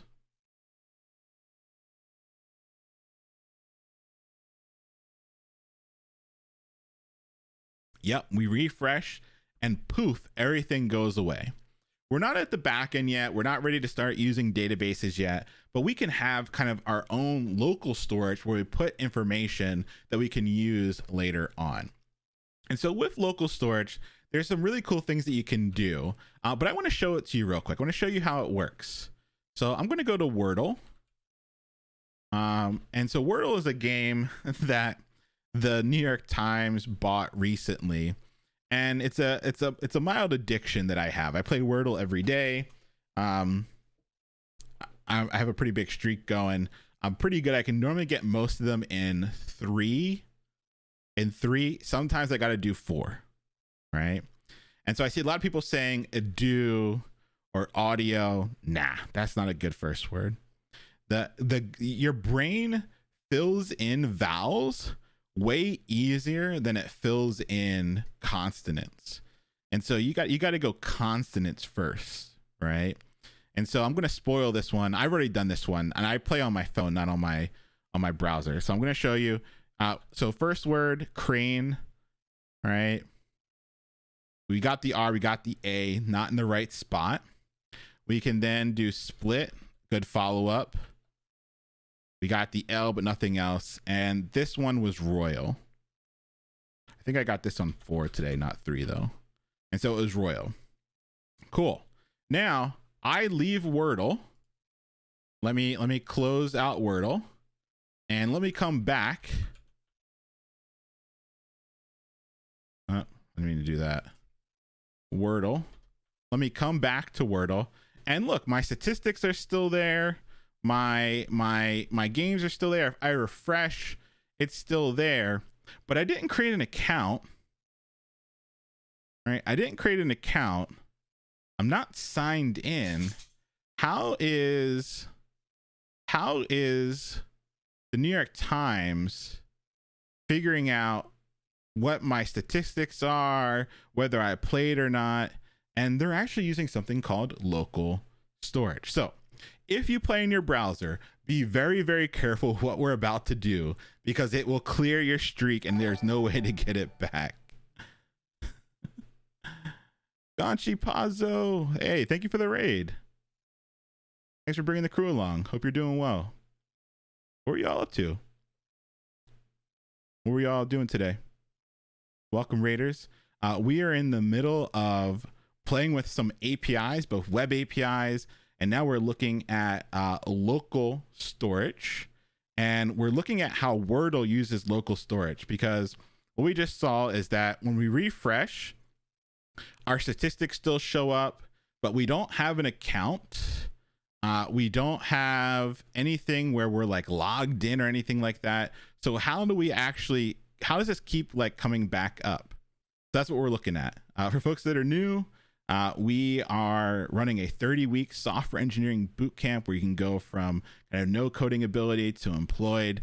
And tonight we're working on APIs and looking at some other fun stuff. So we just got data back from NASA. Sounds baller, right? So we built this like quick app where we can put in a date. So if we put in today's date, We can get the photo of the day back from NASA. We can get an explanation of that photo from NASA. So it's pretty cool. All right, let's look at Wordle real quick. But disclaimer, if you fuck with this stuff, like your streak could disappear. All right, so I'm going to go to inspect. And I'm going to go to application here in the inspector. And if you notice, we now have in this application area local storage. And you're going to see that there's local storage for New York Times website for Wordle. And so if I click on this, I'm going to see a bunch of stuff that New York Times is storing locally on my machine in regards to Wordle. Right. And so the cool thing is I can actually see all that data here. I would be able to see my streak. I would be able to see all that stuff that's being stored on my machine directly here. Is it an object? Yeah, it's exactly like an object. It's kind of like they have their own little object here with a bunch of properties and values that they can store stuff into. Cool. Now, the interesting thing is if I go back to the console, I can do something reckless. Don't do this if you care about your Wordle. So I can do local storage and I can say clear. And clear is a method on that local storage. And when I run it and I refresh my Wordle, rip, we can see that it goes away. Our statistics are gone. Our statistics are gone. And we're back to where we were. And so if we go back to the application, we look at the local storage, we can see that it's very different now. There's less values here, right? There's less values here. There's not the history that we had before. And when we refresh, we don't have our statistics anymore. And it looks like we haven't played this game yet. And so this is cool because local storage enables us to store things directly and across sessions. So the beautiful thing is that we can build an app, keep track of what's happening in the app, and as long as our users don't clear their local storage, we can keep track of their wins, their losses, lots of really cool, fun stuff. All right. There's also session storage. Anybody know the difference between local storage and session storage? I can trick my friends into thinking I get Wordle first try every single time. Exactly.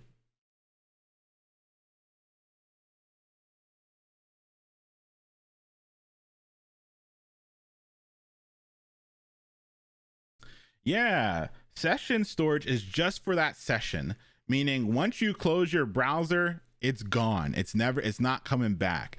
Local storage persists across sessions. So meaning even if you like close your browser and come back, you will be able to access the same storage. Yep, session is gone once you close the browser. Exactly. And so that's the cool thing. Like if you play like Wordle like I do like on my phone, if I close my browser and come back, I still have everything.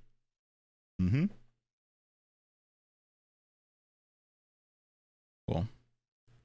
So let's take a look at the three big things we have to do to make local storage work, and then we're going to come back and build an app after our break with local storage. So let's go ahead and take a look at the slides real quick. With local storage, we have a couple methods at our disposal. We have the ability to set an item into storage. So let's actually take a look at this. We can set an item, we can get an item out of storage, and then we can remove an item from storage if we want, and we can clear all the things in local storage. And there are plenty of other things that we can do, but those are kind of like the big four. So let's try these in order together. Open up my inspector. I'm going to go to my console, and I'm going to do local storage dot set item, and I'm going to say my key is best friend, and the value is going to be Bob, right? And now if I go and I go to my application, I look at my local storage, you'll see since I'm on slides.com, you'll see that for slides.com, it thinks that I have, well, I do have something there for local storage, a key of best friend and a value of Bob.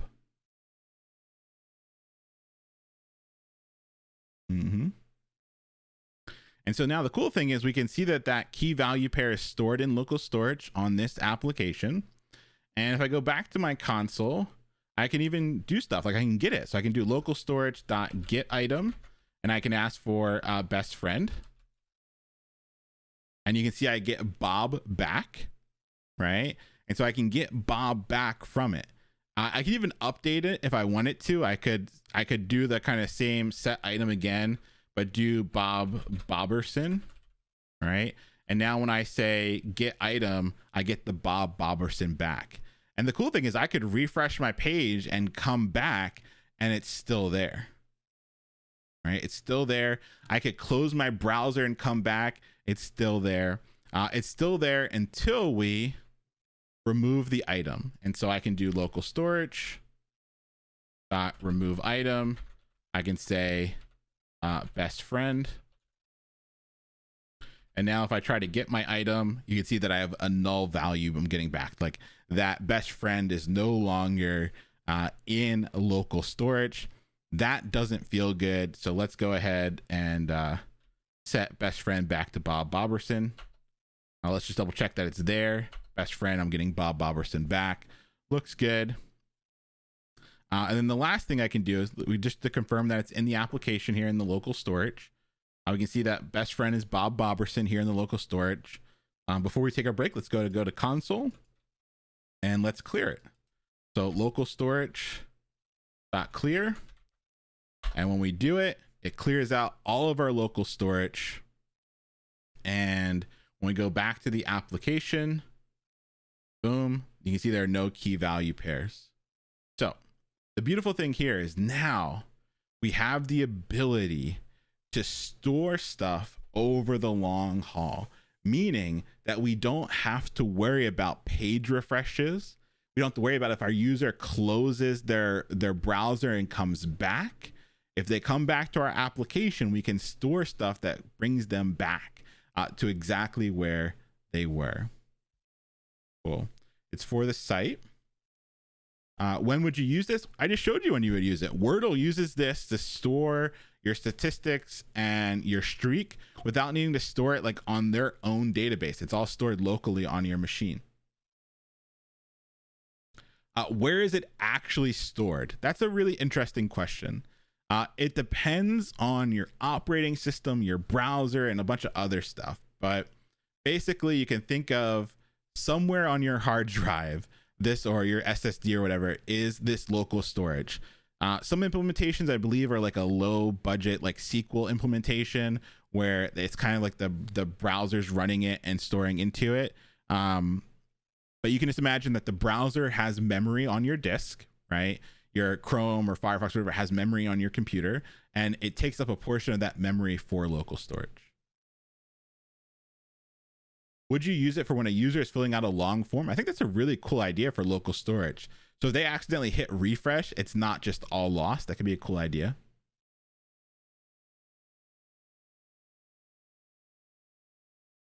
Cool. What if you closed the window? You'd be fine. As long as you came back to this site, it would come back and you'd be fine. That's the beauty of local storage. If you close your browser session, you can come back and it's still there. Session storage, however, once you close the browser, it's gone. Cool.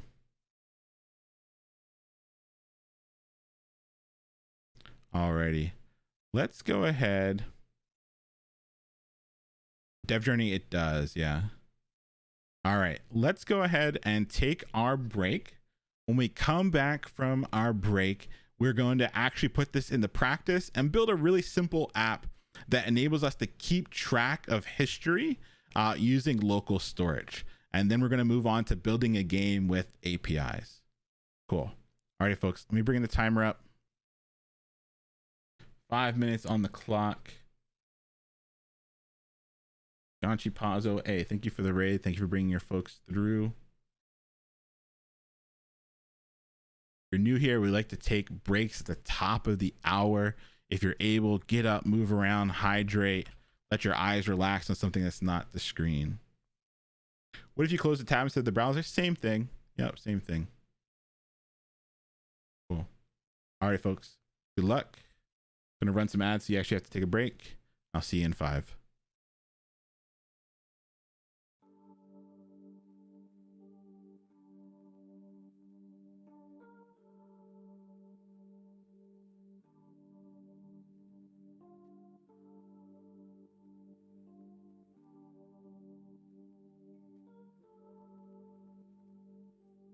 Welcome, Gerald.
It's a vibe.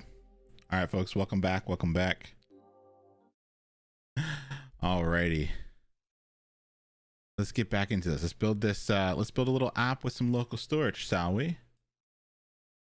Come on back, folks. All right.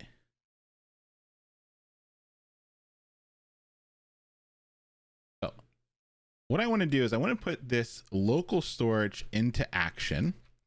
And what I want to build is just a really simple app. The whole app, what I want it to be able to do is when we click a button, I want it to keep a score that goes up by 1. That's all. Agent Thazo, hey, thank you for the hydration. Cheers to you. I want to click a button. When we click that button, I want it just to add 1, right?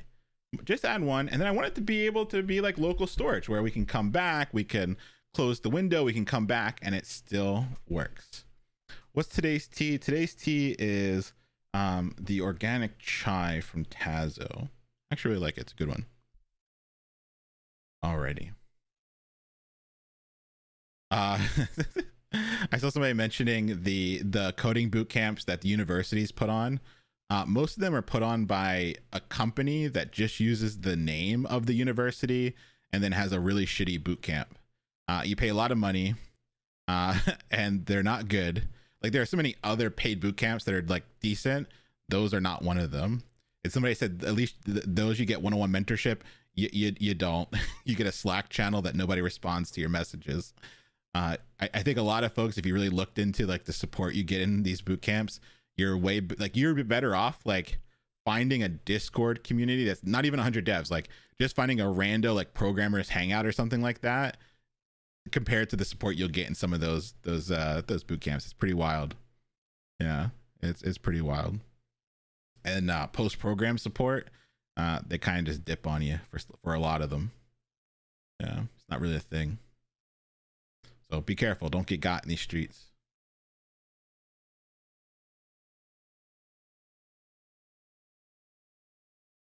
You gotta do your research. If you're here, especially we had a couple of raids today, 100 devs might not be for you. That's okay. You don't like my face? Beautiful.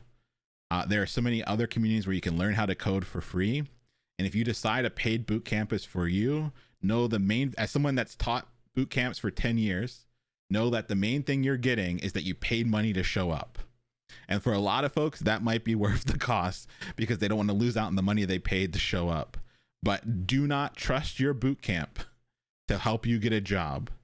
It is on you to network, to build your network so that you can get a job in the end, because a lot of them won't help you. They'll connect you with a few folks and then disappear because they've already packaged your debt and sold it to somebody else. So they don't actually care. So that's my word of advice. Be careful.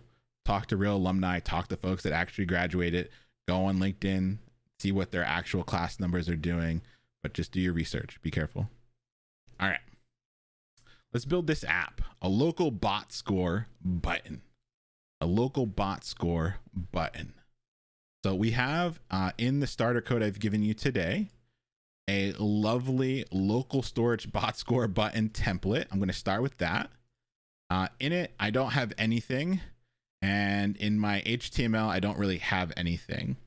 And so what I want in my HTML is a button that I can click and just a place that I think I'll probably eventually put the score. I'm going to get rid of this image. We don't need it. And I'm just going to put a button and I'm going to say another one because I want it to be another one. So another one. And here's where we'll put our score. I'm just going to put score in here for now. Cool. And then what I'm going to do is I'm just going to go to my API template and I'm just going to copy the JavaScript that I have here. Just going to copy it. No need to type all that from scratch. We have a lot of the key pieces here that we can reuse. And so I'm just going to take that from the API template and we're good to start there.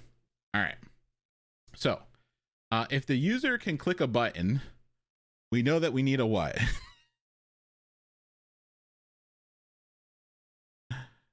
Should we trust 100 devs? No, please don't trust anyone that tries to tell you about jobs on the internet. Do your research, even on me. Go to our celebrations channel, talk to our alumni, and I'll be the first person to tell you getting a job is not easy. It has nothing to do with your coding ability and everything to do with how much effort you put into networking and building those relationships to help you get a job. So yeah, don't even trust me. Please, seriously, because I don't want you to get got. And I try my best to bring folks to talk to you that didn't have the hunky-dory, everything was roses experience. Heck, even people I direct you to didn't get jobs, right? They might have got a side thing or something like that, but I want you to see that it's not a clear path, and there's ups and downs, and it is a long trough of sorrow. I do believe if you put in the work, you build your network, you can overcome some of the barriers you have and lean into some of your privilege, you can go ahead and get that job. But you got to realize that nothing's a guaranteed thing. And so even at 100 devs.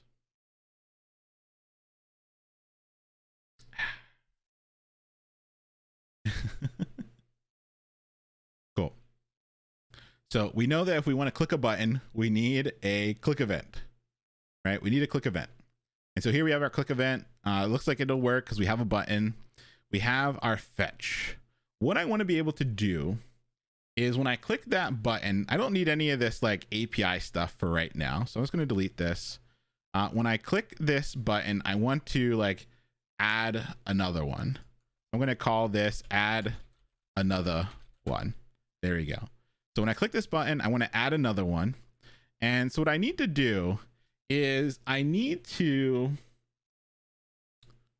add one to a value that is in local storage. How do I set up a value in local storage? What do I need to set up to actually have a value in local storage? Thank you. Add another one. What do I need? Yeah, I need to set item. So I can go ahead and set item to 0. So let's go ahead and say local storage dot set item, and we're going to call it count, and we're going to say set it equal to 1. Beautiful. What would be the problem of having this set item inside of our function? What would be the problem of keeping this here?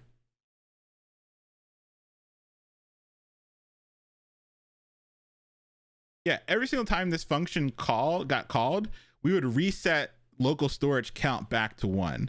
And so let's pull this out of here. Let's just do it on page load. So since it's going to do it on page load, I'm just going to put it up here, and actually it says to a bot score. So we're going to change this from count to bot score. And I think on page load, I actually don't want it to be at 1. Let's make it 0. So when the page loads, we set the bot score to 0. Cool. So now we at least have a score that is in local storage. Now when we click the button, I want to add 1 to it. How can I add 1 to this value? What could I do?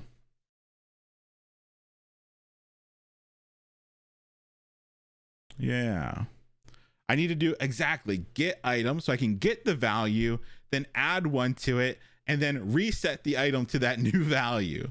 So let's go ahead and say bot score equals local storage dot get item.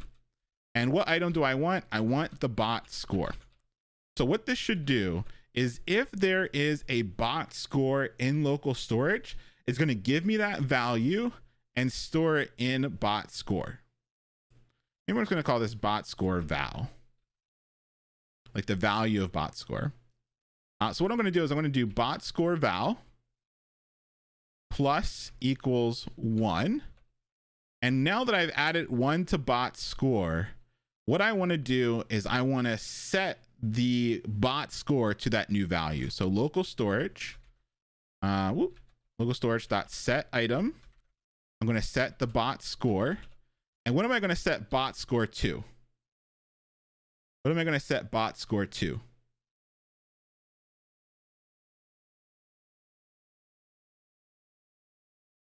Yeah, the bot score val. All right, let's see it. So on page load, we set bot score to 0. Now we have our event listener, where each time we click the button, it runs add another one. The first thing we do is get the value out of local storage and store it in this variable. Then we add 1 to the variable, right?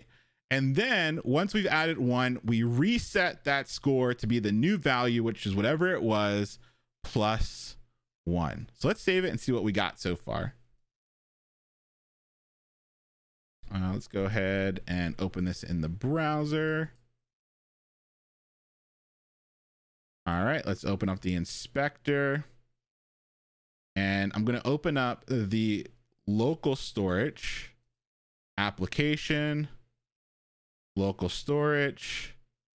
And we actually have some old stuff in here. So let me go ahead and just do a clear real quick. Cool. So that's cleared. And then let's go ahead and look at the local storage. Let's refresh it. All right. So we can see is when I refresh, we can see that that bot score is set equal to 0. Is there anyone planning on starting this course from the start still? Yeah, we have plenty of folks join every day. Join the Discord, join the catch-up crew. All right. So on page load, we set the bot score to 0. Cool. Now let's try clicking the button. Another one. Wait a minute. Another one.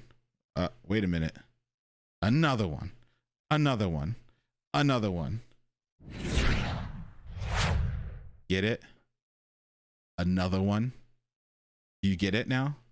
Another one. You got. You came to get, you got. Another one. Another one. Another one. All right, what's happening here? What's happening here? Another one. Ready? You wait for it. Another one. Cool.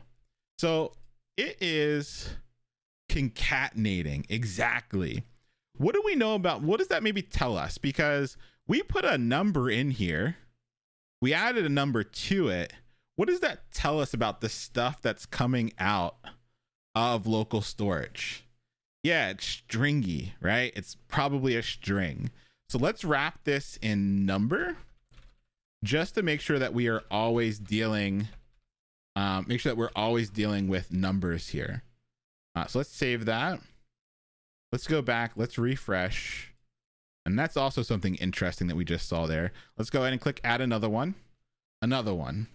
Another one. Boom. There we go. Now we're actually going up. However, there's something weird that's happening. Did y'all spot the weirdness?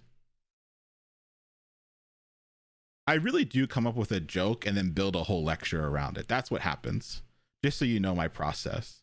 This another one was literally what I thought of, and then I built the whole lecture around it. Same thing with Dylon. You all thought this was a coding boot camp. This is just my really weird form of like stand-up. I built that Dylon example. That was the first thing in my mind, and I built the whole lecture around it. Just so you know. I spit the hot fire. There's something weird happening here. Ready? Look. Hold on. Refresh with me. Pay attention. Refresh. Boom. Back to 0. Wait a minute, Leon. You told me that the whole point of local storage is that you can refresh the page and come back. That when you're using local storage, you can close the browser window and come back, and it's supposed to be the same. Why is it resetting on page refresh? Let's go ahead and take a look. Let's see if we can figure out why that is. Why is this always going back to 0 on page refresh? Because we told it to. Exactly, Princess. A computer does what we tell it to do. And on line 3, we said, hey, on page load, set bot score to 0. So every single time we refresh, this gets set back to 0. It doesn't matter what happens inside of our function or our event listener, because this was telling it to set to 0 on page refresh. So we need a conditional. We need to check and see if bot score is there. If bot score is there, we don't want to do anything. But if it's not there, we want to do this code. So let's go ahead and just make a conditional. If, and we can say like local storage get item bot score. We actually saw what happens if I try to get an item that is not in local storage. What do I get back? Leon's entire motivation for teaching us is so that we can get his weird jokes. Exactly. Yeah, we get back null. And null is what type of value? Null is what type of value? Yeah, it's falsy. Exactly, it's falsy. And so since it's falsy, we know that if we ask for get item back and there's nothing there, well, it'll be false, right? And so what we want to say is, all right, if it's not false, right?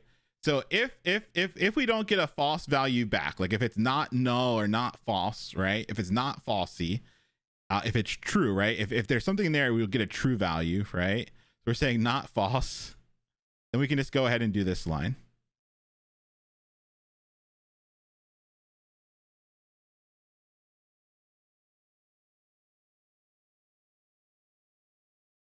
So now we're saying not false. Is there another way we could do it though? Now we're saying not false. Is there another way we could do it?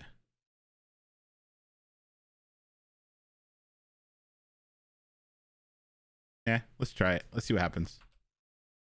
I'm a baddie. I write bad code. All right, let's refresh. Let's go ahead and do another one. Another one. Keep going up, going up, going up, going up, going up, going up. Let's refresh. Aha, look at us go. Look at us go. I'm clicking that refresh like a, look at me go. Oh, I'm clicking on the wrong spot. There we go. On the refresh. Click and refresh like it's wild. And look, bot score is staying the same. I can come back. Boom. 12. Let me close it. We're in Wordle. Let's open this back up again. Open in browser. Let's go to that application. Let's look at that local storage. Oh, look at that bot score there. Right back to where we were. Another one. Look at us go. Woo. First try.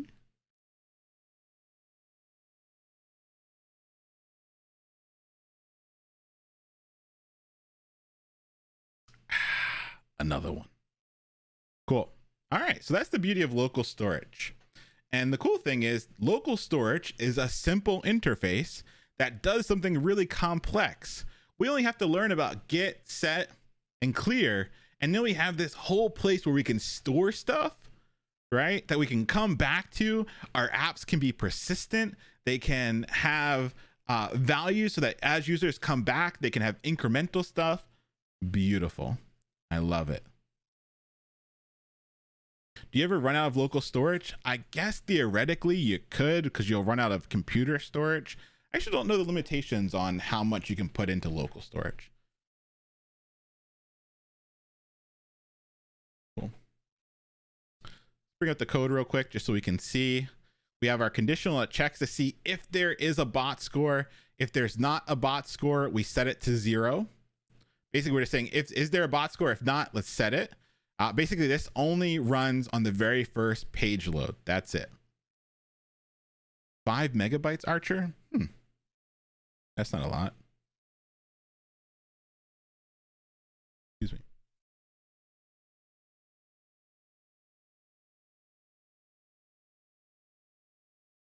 Five megabytes per browser. Interesting. I wonder if there's a way to boost it. Cool. Alrighty, so we have our lovely local storage. People are saying, what are cookies? Cookies are kind of similar. We'll get to them eventually. We're going to get to them eventually, but they're kind of similar. They're storing a little bit of information on our machines that folks can use and access later on. Local storage is cooler because it's kind of like dealing with objects, right? It's kind of just like dealing with objects. And so if you can deal with objects, you're used to using APIs, you can work with local storage. And you just got to know get item, set item, remove item, and clear. And that's it. You can use it. Beautiful. All right, let's actually see if we can build a card game. And I think the push for the card game is to get it working, but then maybe to store some information about that card game in your browser so that users can come back and keep playing the same game. So I'm going to go ahead and just advance the slides a little bit. We are going to build a card game. So let's go ahead. I'm just going to clean up a little bit here. I'm going to close these out. Let's go ahead and open up the card. Well, actually what I'm going to do is I'm just going to make a copy of my API template. So that's what I'm going to do. I'm just going to copy my API template and rename it card game. So API template, duplicate, and I am going to call it card game. All right. So now I have just a copy of my template, and inside of it, I am going to have my index.html, and I'm going to have my main.js. Cool. All right, so we have all of our NASA stuff in here. Nothing too wild. And so what I want to do is I want to build a card game called War. And so the way that War is played is that you are playing against someone else and you both draw cards, right? We both draw cards. And what we want to do is compare those cards. The person with the higher card wins. So if I drew a 6 and you drew a 7, you would win. If I drew a 10 and you drew an 8, I would win. If we drew the same number or card, we declare war and we put up 3 cards and then flip a 4th one. The person that wins that 4th flip takes all the cards. And so the cool thing that happens is each time that you play, whoever wins takes the 2 cards, or in the case of War, all 8 cards. And so the cool thing is that eventually you win by having all of the cards. And so I want to see if there's a way to build a game like War using cards, but there's a lot of stuff that I don't want to have to code. I don't want to have to code like cards, a deck, removing cards from a deck, all that stuff that would make like coding this take a little bit more time. We could, but what if there was a way for us to get like a deck of cards and just play the game using that deck of cards? That's what I'm going to do. I am going to use an API called the Deck of Cards API. It is literally deckofcardsapi.com. And the cool thing is, if you go to deckofcardsapi.com, I'm going to put it in chat.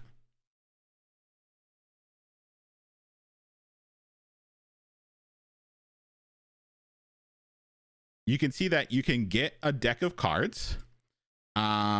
You can draw cards from the deck. And actually, look, it already says 2 at a time.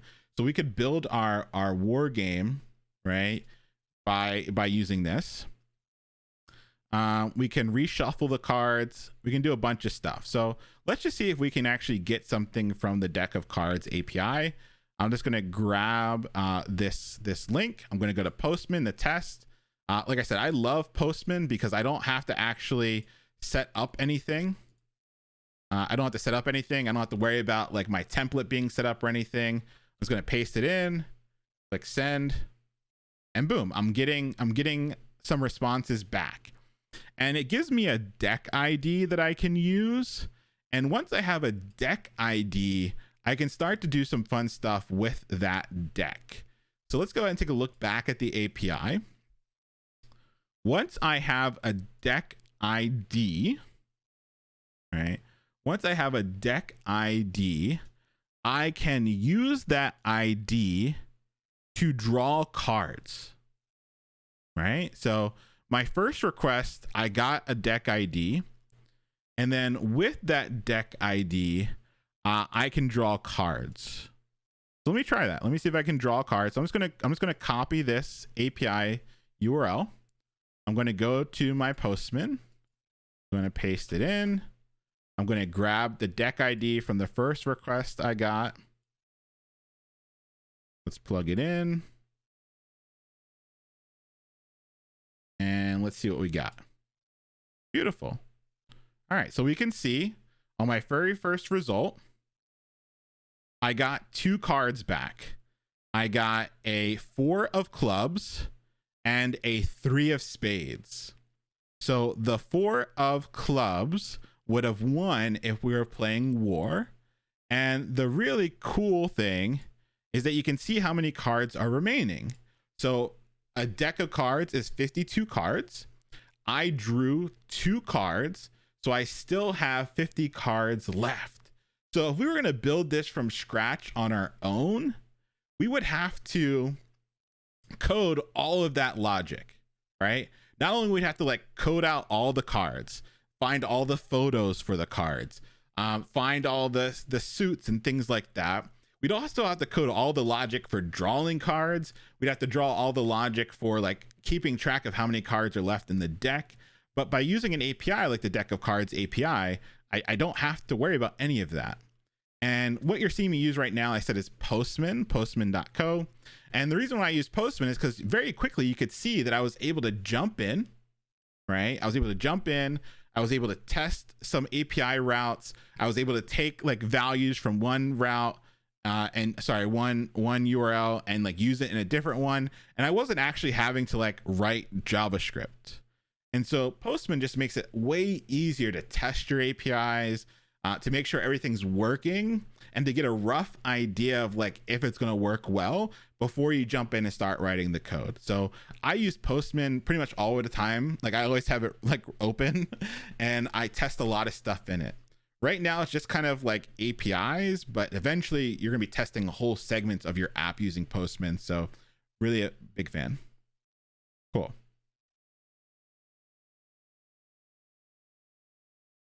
All right, so let's think through this. We're going to need the ability to get a deck. And then once we have a deck, we need a way of like showing the cards to the user and then showing like who won. So let's try it. Let's go ahead. I'm going to go into my HTML real quick and I'm going to get rid of this stuff that's in here right now. And I'm going to put I'm gonna put an H1 that just says like war, card game. I'm gonna say card game, and then I'm gonna have an H2 for player 2, and I'm gonna have an image for player 2, and then I'm gonna have player 1. I'm gonna have another H2 for player 2, and then I'm going to have another image. So these are just places where I'm going to put the cards. So I'm just going to call this image player 1, and I'm going to call this image the ID of player 2. So the idea here is I'm just creating a place to put the actual cards. So if I get the cards, I have a place to like show them. That's all. Player 1, player 2. I'm just going to put in an art in here. I'm going to say card and card. I'm going to say playing card, actually. It's a little more descriptive. Playing card, and playing card. Cool. All right. So very simple. We have just our player 1, our player 2, our cards. That's it. Let's add a button that the user can click to like actually make the cards, like the card game play. I'm just going to say button. Deal 2 cards. So that way we can actually deal out the 2 cards that play the game. We'll click on that to do it. All right, so let's go back to our main.js. And the very first thing I need is to get the deck ID. We saw in Postman that this only works if I get a deck ID, and then once I have that ID, I can use it to draw cards. Should we code along? Probably not. I think this is one where you kind of just think through it and kind of talk me through it and ask some questions as you need it. Cool. Bells of Alba, hey, thank you for the 5 gifted subs. Thank you for being here. Cool. Thank you so much. Yeah, coding along is a lot on this one. All right, so I know that I need to get a deck ID, and then once I have the deck ID, I can use that to get my 2 cards. So let's go ahead and set up getting the deck ID. So I'm going to go here. Let's set up a fetch. I'm going to do a fetch outside of my click event, because I'm going to want that click event to be the drawing of the cards. I'm going to call this draw 2, and I'm going to change this to draw 2. Right? Draw 2. And then I'm going to have a fetch up here that just grabs the deck ID for me. And in fact, I'm just going to have a variable called deck ID, and I'm just going to set it equal to empty quotes for now. And then I'm going to do my fetch. And so let's go ahead and grab that URL. The cool thing about Postman is you can just grab the URL that you were using in Postman. Oh, actually cool. Look, you can actually pass how many decks you want. So if you wanted this to be like 100 deck game of war, we could just change that one number there, which would be pretty cool. All right, so let's go ahead and grab that. Let's plug this in as the URL. And we should get a deck. Let's clear all this crap out of here. And let's see if this works in giving us a deck of cards. So I saved it. If this works, we should console log data and we should see that we have a deck. 100 decks, exactly. Let's go to open this in the browser. Let's go ahead and open up the inspector. Let's go to console, and we can see that we got an object. So great. We have a deck. And something interesting happens. If we refresh, each time we refresh, what's happening? Each time we refresh, something's happening. We're getting a new deck each time. Wait a minute. What if there was some way for homework to make sure that you're always using the same deck? What if there is a way to do that? What if we could like say, I don't know, get a deck ID and then maybe like store it in like, oh, maybe there's like something like local storage that we could store it into. And then that way, even if they came back to this app later on, they're not getting a new deck. Maybe that's for homework.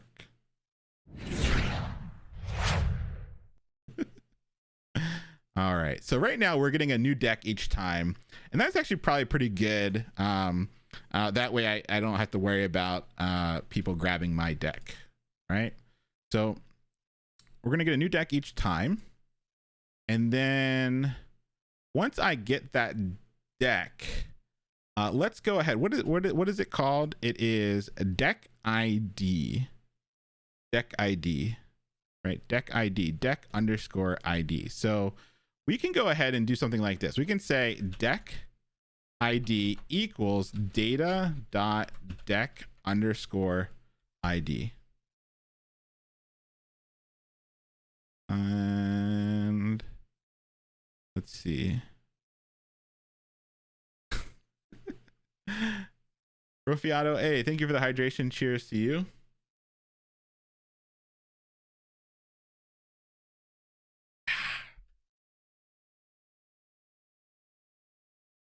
And the cool thing is that deck ID is a what? It's a what?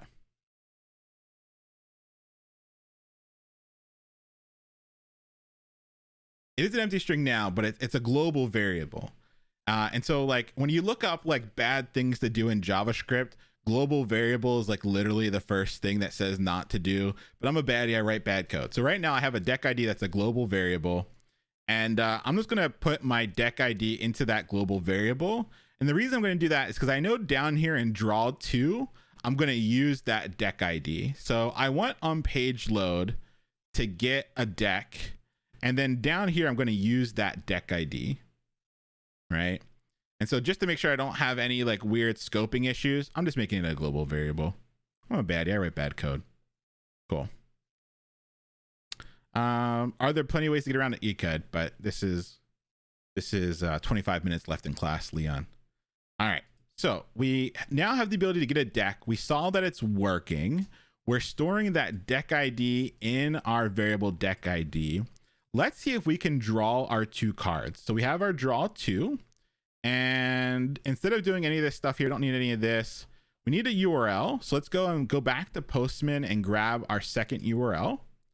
So here's the second URL that came from the API, right? From the API. Big Tina energy, exactly. And here it is. That's the URL that we were using that we got from the deck of cards API itself, right? I just tested it in Postman, so I know it works. And I'm going to come back to my code, by NASA, and let's plug in this deck. But instead of it hard coding a deck ID here, since this is a template string, I can use my bling and I can plug in what here? What can I plug in here?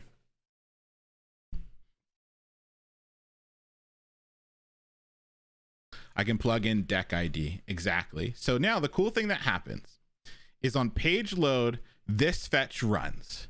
It goes and gets me a deck of cards. We store the ID for that deck in a global variable. Whenever we click our button, it can use the ID that we got on page load to go ahead and draw 2 cards. Let's see if we get any data back. Let's eat all this stuff from NASA. Let's see if we get any data back when we click the button. So let's come back here. Let's refresh. So we got a deck of cards, and then if we deal the cards, woohoo, you can see that we got 2 cards. So I was actually really excited. You can see that we have 2 cards. We have an array of cards. The first card is an ace of diamonds, and the second card is a king of spades.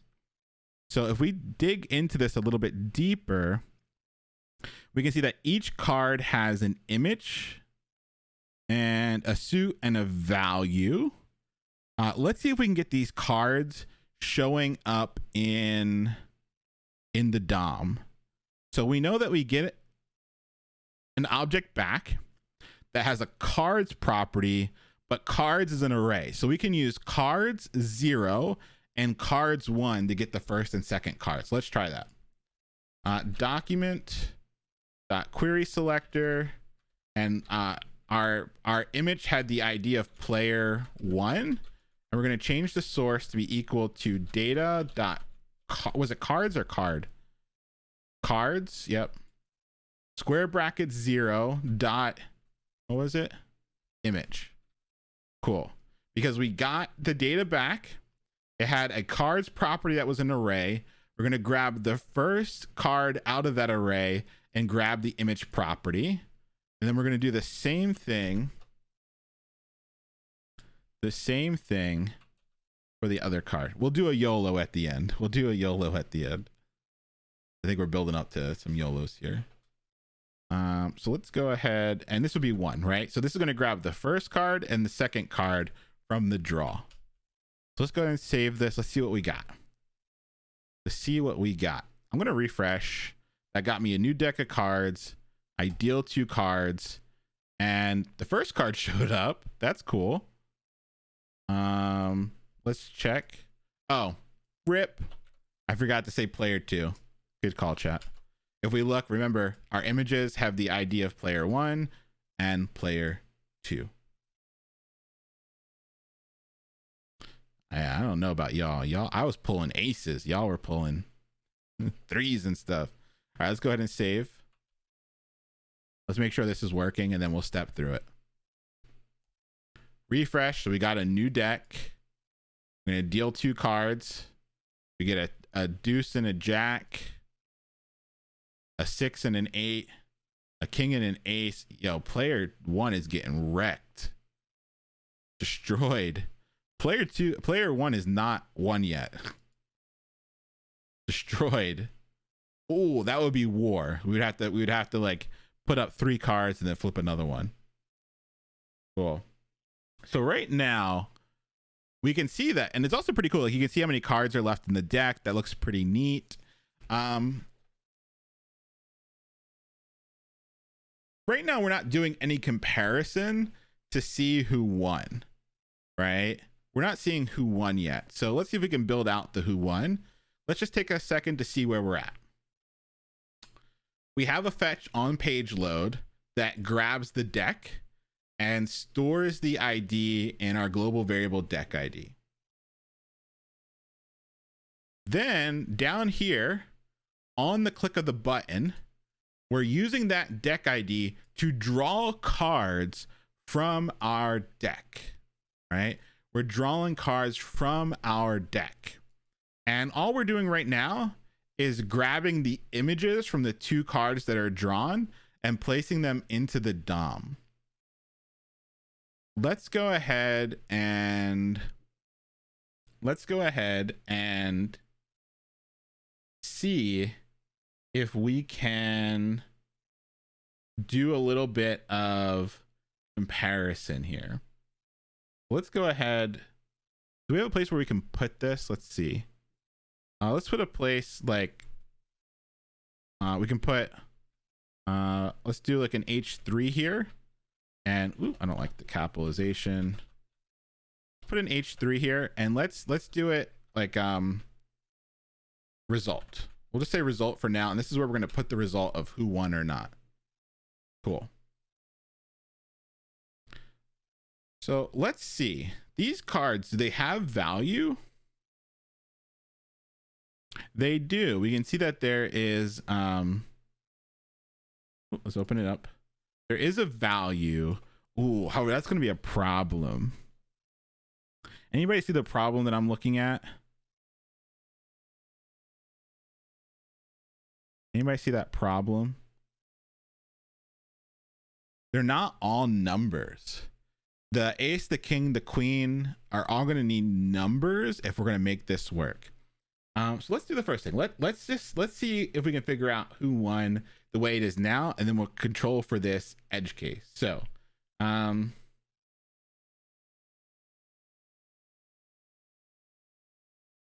let's go ahead and say we're going to get the value from each card. So let's get the values. I'm going to say let player 1 value equal, and it's going to be that data.cards 0, and then what was how do I get the value off of it? Value. So it's just dot value. Beautiful. And then we'll set up another variable, let player 2 val equal data.cards 1 dot value. Cool. So now we have the value from both the cards. Let's just do a quick conditional. Let's do if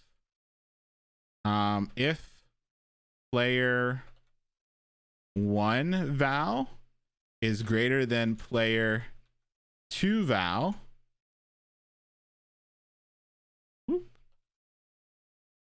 Say greater. Player 2 val. Then we'll just, for now, actually let's put it into the DOM. Document.query selector. Let's do H3. We're going to say inner text equals player 1 wins. Right? And then we can do else if, and we can say player 1 val is less than player 2 val, then we're just going to do the same thing we did here, except player 2 wins. Boom. And then the last one is if they're not less than or greater than, then the only thing that else could be would be to say war.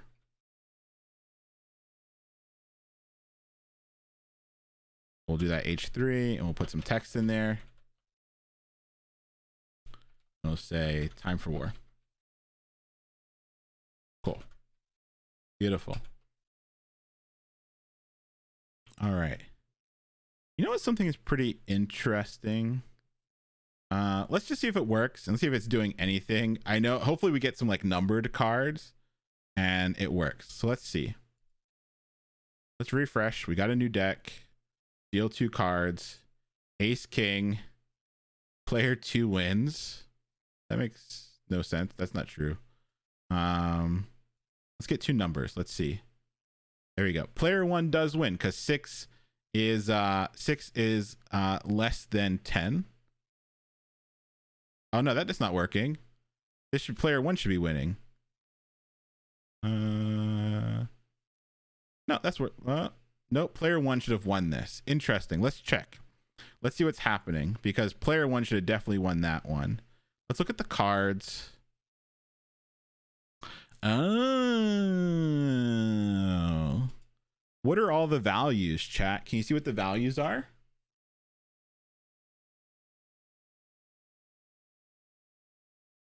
They're strings.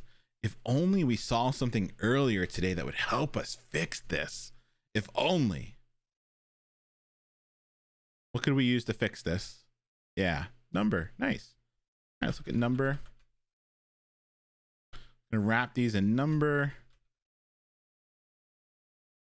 All right, let's see if we got it working now. Let's refresh. We got a new deck. Draw 2 cards. We're gonna draw until we don't have face cards. All right. So player 2 should win this one, right? Because 5 is greater than 4, so player 2 should win, and that's what it says. Player 1 should win. All right, cool. So it works when they're numbered cards. When they're numbered cards, this works. Right? So the cool thing is maybe we can convert all the cards to a numerical value. So I think I can do that pretty easily. And I'm going to see what the kings look like. Is it all caps or not?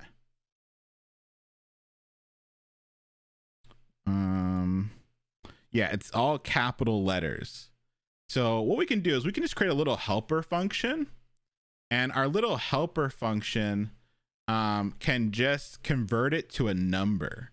So let's call it function convert to num, and we're going to take in a value, and it's just going to be a conditional. We could even probably do a switch here, but just taking a conditional, and we're going to say if val equals ace, then we'll return so let's say 10, jacks are 11, queens are 12, kings are 13, and aces are 14.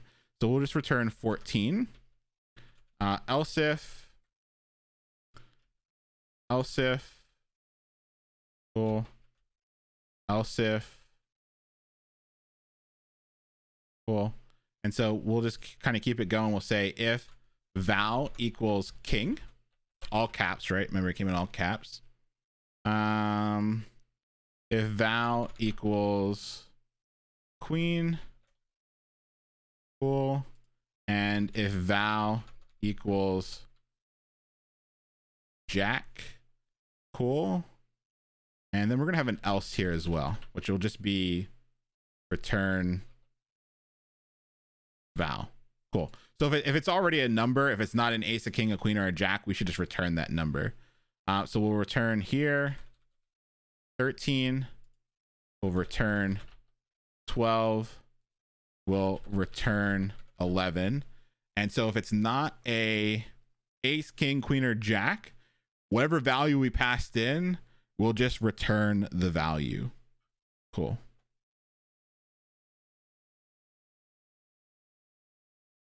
Are there jokers? That's a good question, Divker. I don't think so, because it was a 52 card deck. So I don't think they would put jokers in a 52 card deck. But that might be something we'd have to control for. That could be a little bug that pops up if we don't know. All right, let's take a look. So now we have this little helper function that'll convert any value we pass into a number, or at least give us the number. And so instead of doing this comparison here, I am going to do this.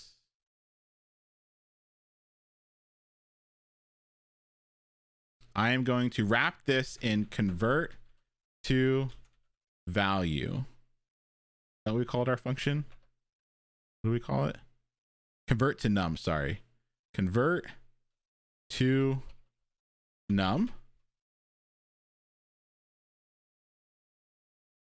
Cool. And so what this will do is I'm going to call this, did I spell it wrong too? I forgot the T. All right, so what I'm going to do is, instead of just immediately like comparing the values, every value I get from the card is going to be passed into this convert to num function. So if I got an ace back here, this ace will get passed in, val will equal ace, and will return 14. So it's as though this value here would become 14. One thing I'm noticing is that we should probably have number on this, that we're always returning a number, because those values could be the string of the number. Cool. I'm going to wrap this one and convert to num as well. Let's see if it works, and then I'll walk through how it works. I know this is a lot. Cool. All right, let's save this. Let's go ahead and run it. Deal 2 cards. We got a new deck. Deal 2 cards. Queen and 6, player 1 wins. Let's go. Jack and 10, player 1 wins. Let's go. 7 and 4, player 1 wins. Let's go. Player 2 wins with the ace. All right, let's go. First try.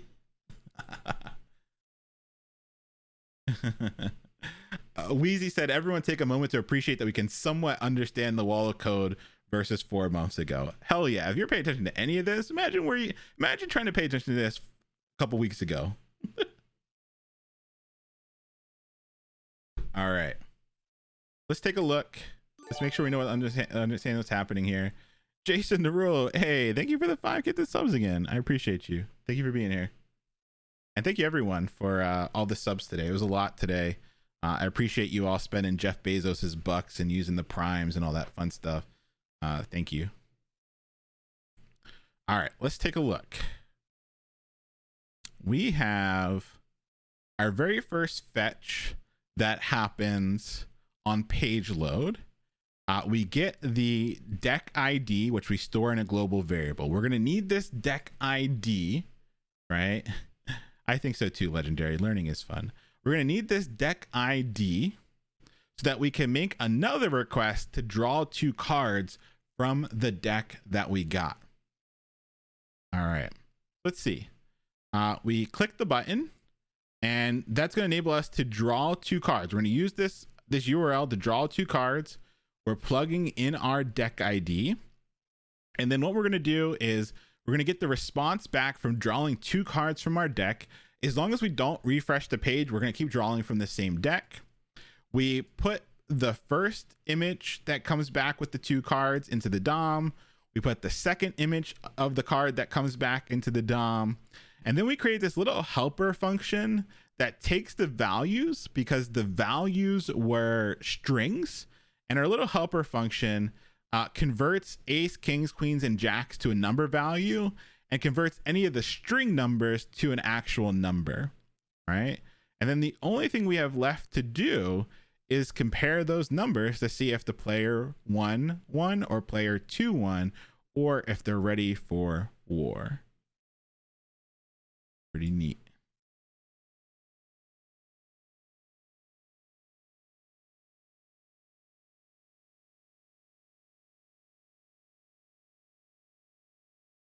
All right, let's do Pokemon cards, and then we're gonna do a YOLO. Pokemon cards, and then a YOLO.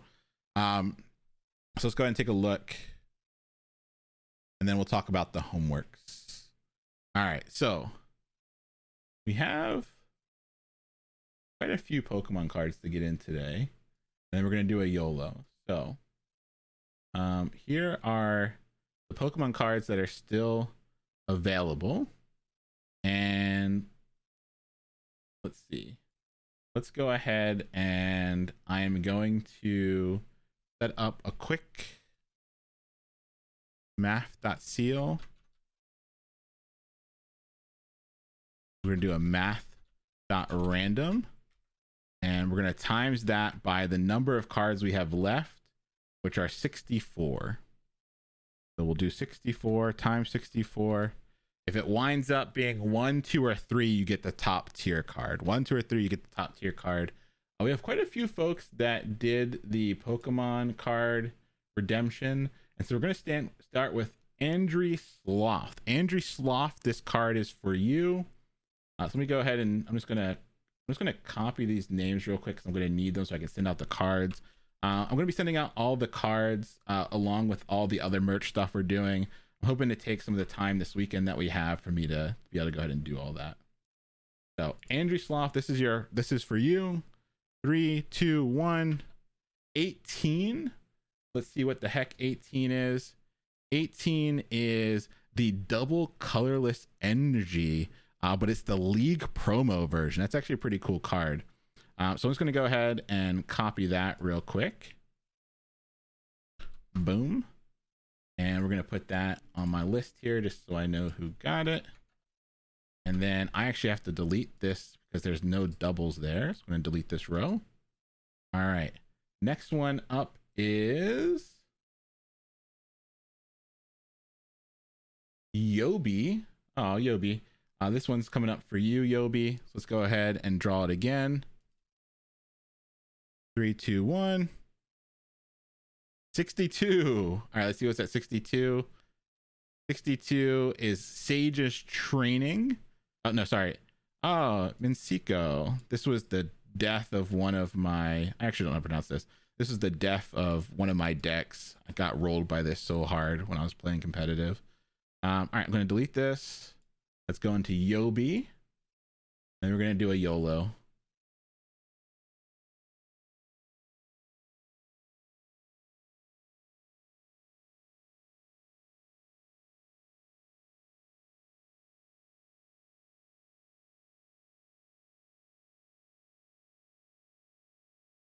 All right.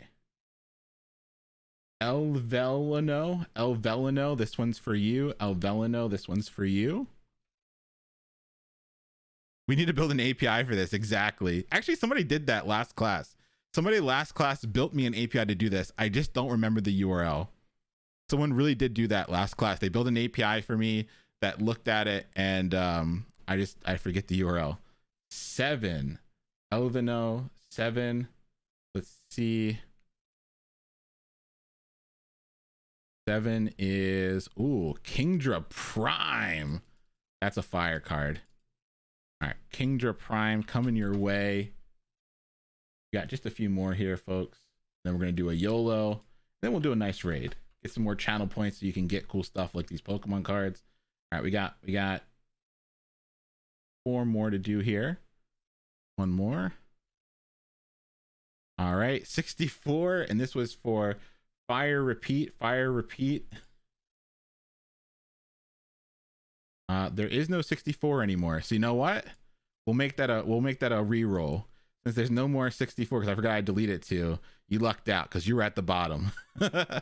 Fire Repeat. Since there's no 64, we'll redo it because that would have been a bad card. So let's go ahead and change it. Well, not bad card, just a lower end card. All right, let's re-roll 62. 25. Fire Repeat. That is the Jirachi Unleashed. Beautiful. Coming your way. And I'm gonna go ahead and delete this because I only have 1 of those. Cool. Which means this has to change to 61. And this is for Urvasit. This is for you. 55. So that is a lovely Persian coming your way. And we'll go ahead and delete this one. Cool. 2 more here, folks, and then we're going to do a YOLO. You don't want to miss the YOLO until you get these sweet, sweet channel points. And then I'll talk about the homework, and then we'll wrap up with a raid. All right. Woven, this one's for you. Woven, this one's for you. We're at 60 now. 51. That's a Professor Juniper. I got 3 of those. That's good. Professor Juniper coming your way, Woven. And for folks that get the Pokemon cards, I'm going to reach out to you via Whisper here on Twitch. I'm going to ask for your address, and we're going to get that coming your way. I know some folks want some Pokemon cards earlier, like a month or so ago. Those are going to go out with this big shipment of stuff going out. And then the last one, I think, is today. I think they just redeemed it. It's Blind Devotion. This one's for you, Blind Devotion. 39. And with the 39, we have a Snivy coming your way. Nice. And delete this one because I only have 1 of those. Beautiful. Alrighty. Lovely. Let's do a YOLO.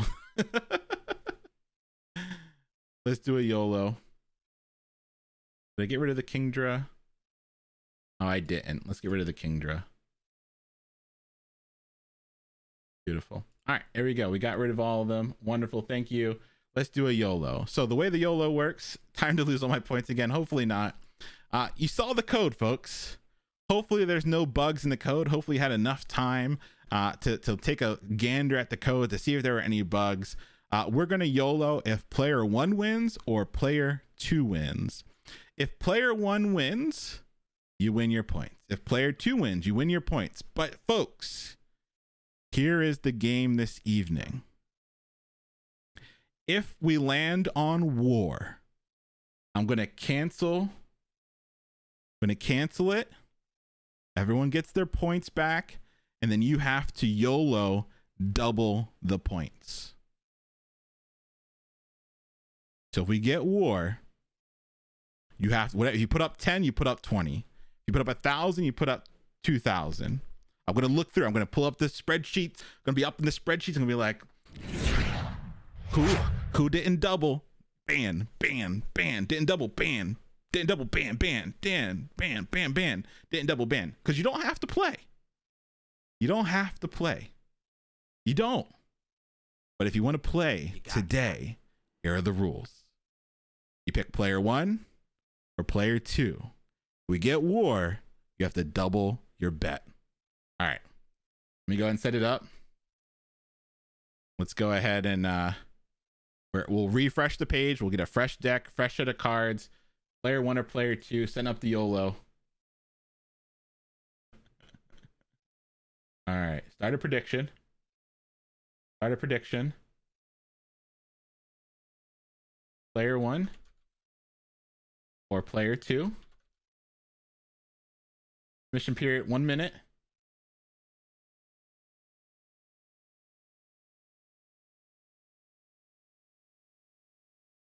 Who will win? All right. Set up. Prediction is started. Got it. All right. Prediction is open. Who will win? Player 1, player 2. Player 1, player 2. Player 1 or player 2?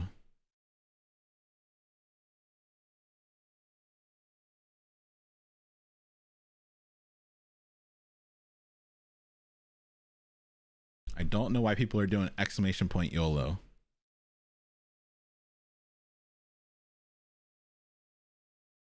Woo! It's gonna be 2 million channel points on each side. Wow. 2.1, 2 mil. Wow, we're 4 million channel points on the line here, folks. 4 million channel points. That's absolutely wild. Wow. 4 million. We're at 5 million channel points. 5 million channel points on the line, folks. 5 million. Can you believe it? 5 million channel points on the line. All right.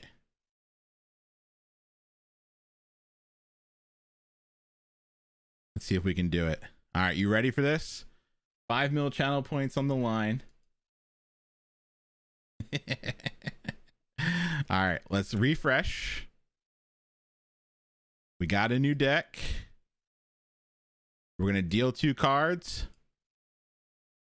Player 1 wins. Oh no! You didn't see me do it. Player 1 won. You can see it in the history. I didn't touch it. Player 1 won. Rigged.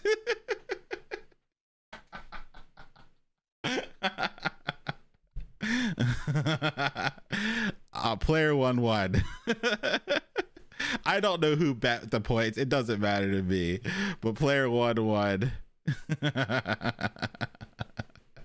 There's no way to make this right. Can I cancel it?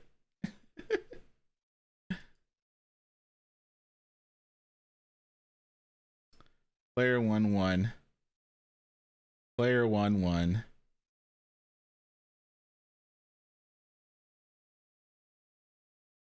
Let's see.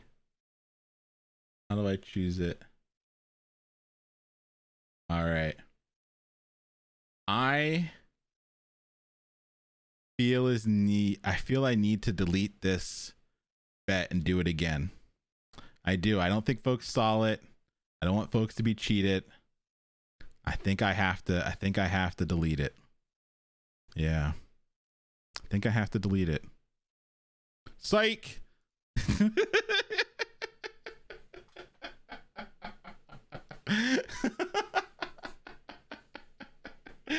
Oh, you don't trust me by now. If you don't trust me by now.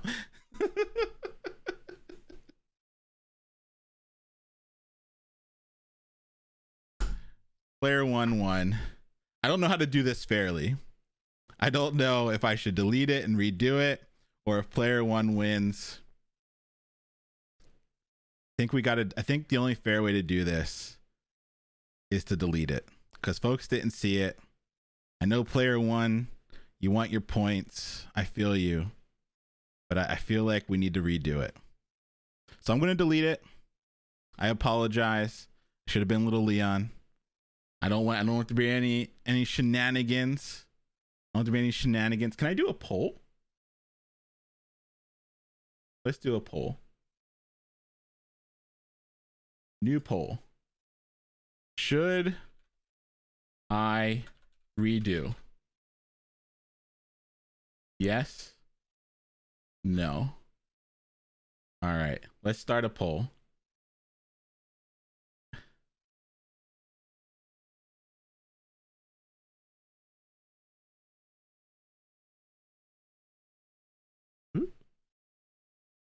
Wrong one.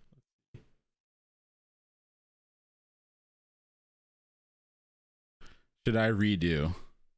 This is for all of it.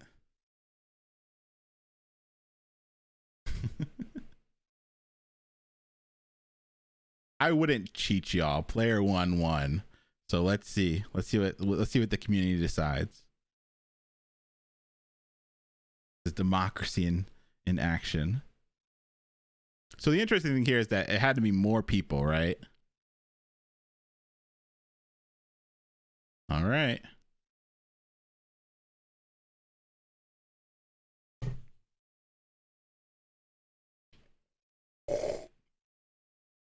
All right. No redo.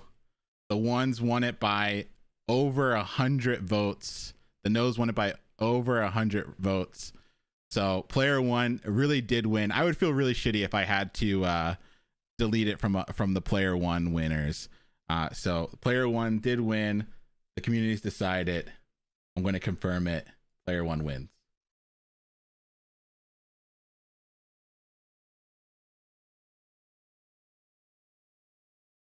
Boom. I think that's fair. I think they deserved it. They did win. Now we can do one more. If you want to do one more, this is like really, this is getting me into some trouble territory. Give me some trouble territory. Let's do another one. Let's do another one. Let's see the details on this one though. Can I see the details over here?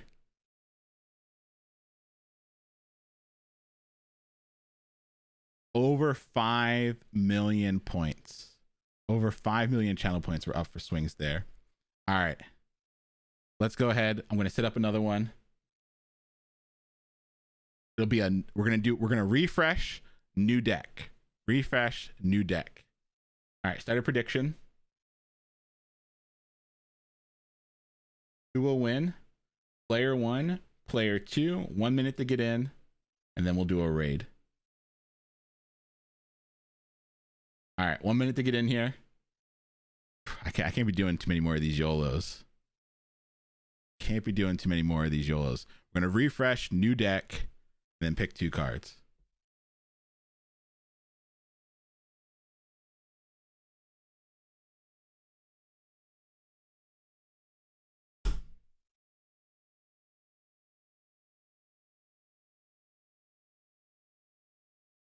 All right, we got 1 million plus on each side. Whoa, y'all, what a bunch of degenerates. I thought this one's gonna be like way less. I thought it was gonna be like way less. This is what you're here for. Screw learning the code. We're here for the YOLOs.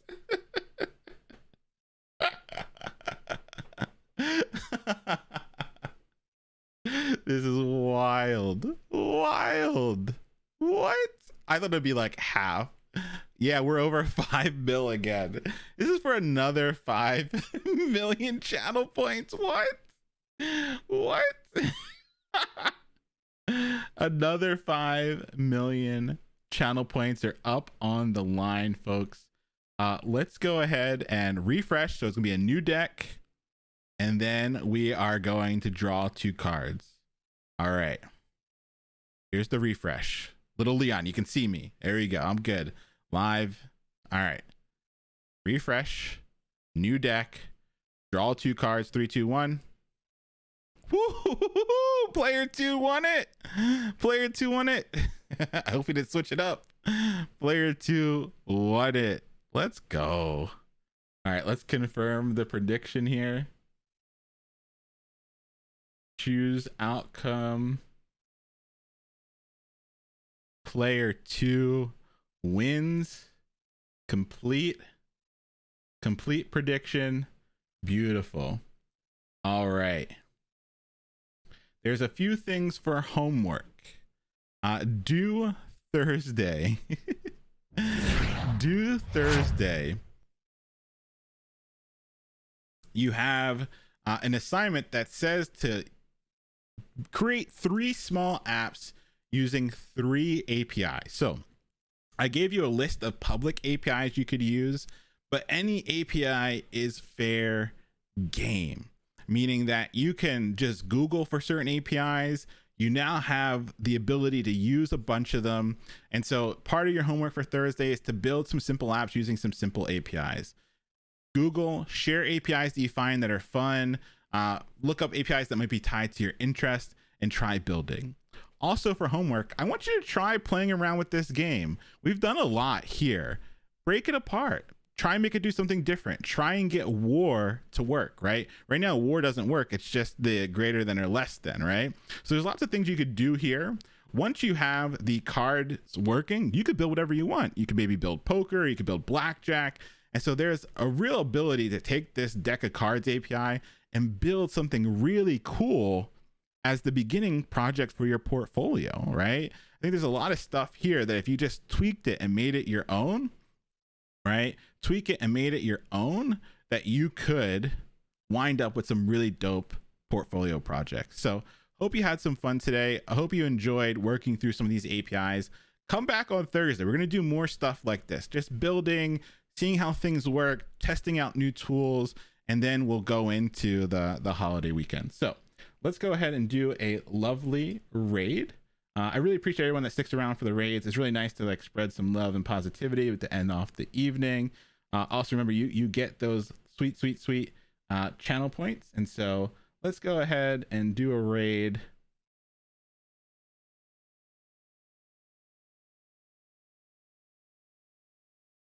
Since we started off with the let's see, what have we been to in a while? Cool. Let's go to Polarin. We haven't been over there in a little while. Let's send them some loves, positive. If you haven't given them a follow, please give them a follow. And I will see you all again on Thursday. Setting up the raid. Boom, we're heading over. Have a good night, everybody. Hope you had some fun. Hope you learned some stuff. Build, break, make it your own. And I'll see you all on Thursday. Peace, everyone. Let's raid.